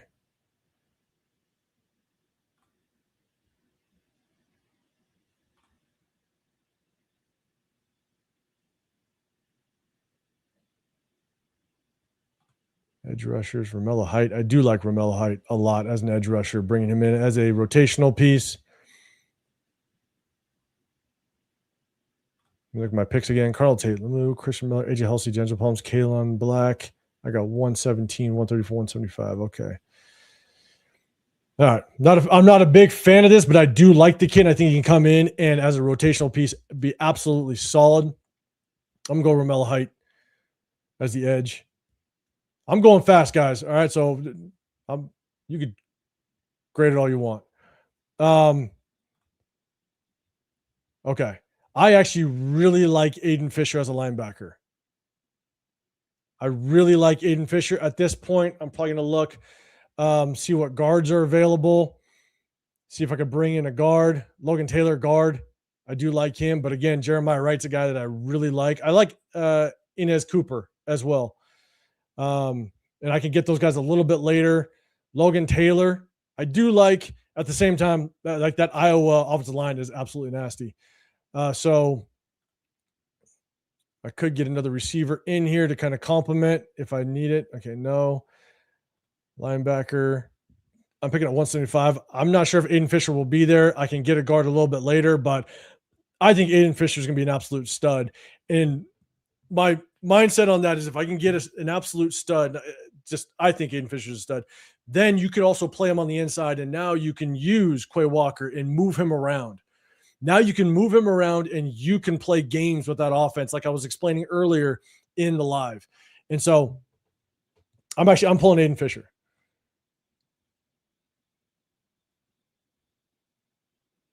Then I got to pick 175. This is where I'm definitely going to either look quarterback or guard. Let me look what guards are left. Inez Cooper. Okay. All right. I'm going to take Inez Cooper, the Miami guard. I really do like him. Let's see. All right. I got 208. Let me look at guard. I got to pick 208. All right. I'm going guard. I think I'm going to go guard. Defense. corners. I like Thaddeus Dixon and Andrew Fuller as just late round guys. I do like these guys, but we got D'Angelo Pons. I'm going Enes Cooper. Bang. Okay. What else do we got? All right, 208. Let's see what quarterbacks are left. I'm going to get Carson Beck. Start the process. I mean, you can't argue Carson Beck's experience, history. If you want to start the process with something, we're doing it. Okay. And then with my 219 final pick, there's guys that I like. So I'm going to go back to the linebackers. My mindset with the final pick is, again, who do you not want to get to the undrafted free agent list? I like to go linebacker because at the end of the day, linebacker, maybe even edge rusher, maybe even, bigger safeties, is because they can possibly play a value in special teams. That's why the last pick of our draft last year, I believe it was, it's one of the Bergs. I'm blanking on his name, not Cody Lindenberg. Because we did not address the linebacker position the entire draft, I thought Cody Lindenberg was the best value with our last pick. And he came in and played fairly solid with us on special teams. And that's what you expect with a 7th round draft pick. So I'm probably going to look more at the linebacker position. Let me look at safeties real quick to see what's out there. There's a couple guys that I would go after in the last pick. One, Red Murdoch. I like him. Eric Gentry. I think he's a massive human being. Owen Heineke, I do like him, but Eric Gentry could be a crazy special teams guy. Same with Red Murdoch. The only other position group is I would look at center just to see what the value is there. In a second. Just see what the value is there. Obviously with Pat Coogan, Bryce Foster, if you could get a rotational center to play behind Lindenbaum. The reason why I look at it that way is because if a center gets hurt, you want someone that's already playing center to replace him. If you take JPJ that has center experience and move him down to center, and then you plug in a backup guard, that's a big transition. If you already have a backup, and let's just say the center gets hurt for a series or two, maybe even a game, if you already have somebody that could slot in that's been repping and practicing at that position and understands that role, and you can plug him in, I do think that's a benefit. Now, we brought in Will Putnam. Will Putnam, I could not imagine why we even tried to bring Will Putnam back onto this roster. He's absolutely trash. But if we could get somebody maybe in the 7th, the last pick, that could be just a backup to Linderbaum, I'd like to do that. But don't really see anybody on here necessarily that I would take. So I'm going to go again with my kind of theory of I want to go special teams in the 7th round, a linebacker between Red Murdoch and Eric Gentry. I'm probably just go Red Murdoch. Because I think he's a little bit undersized linebacker, and then you put that on special teams. Hopefully he could just fly the football. So I got to do a lot more research on kind of like the later guys, but Red Murdoch it is. There it is. So this isn't a true draft. I just won it, to be honest. You guys wanted one, so I did it. And just by winging it, I got to be. All right. I'll do it again next time, and I'll take more time. But you guys wanted one. I know all you guys, hey, I got an F with Red Murdoch. All right, you guys can laugh at that. Give me that hot dog water all you want. But that's kind of where I went, just kind of rocking through it. So I'm not sure what you guys said. I'm sure you guys gave me a bunch of crap, but you guys wanted one mock draft. I gave you one. So I'll do one for real probably next weekend. We'll check it out. And we're going to talk a lot more about prospects, stuff like that. But on Wednesday, we're going to break down the game film of Fernando Mendoza. I showed you guys a little bit of a sneak peek of how much game film I've been able to clip thus far. And we're going to break down his game film. We're also going to break down the game film of Ty Simpson. So tap in for that. I got to get out of here. I'm just kind of scrolling through. What up, Sevier? What's going on, man? Made it through TSA. There you go, man. I know. And my daughter's yelling at me. I got to go say goodnight to her. So Just saying what's up to everybody that's popped in. Gridiron, Apex, Dante, what's going on, man? Hey, just so you guys know, I said it earlier in the video on Tuesday. Me and Gridiron, we are going to get on a live and we're going to talk everything draft.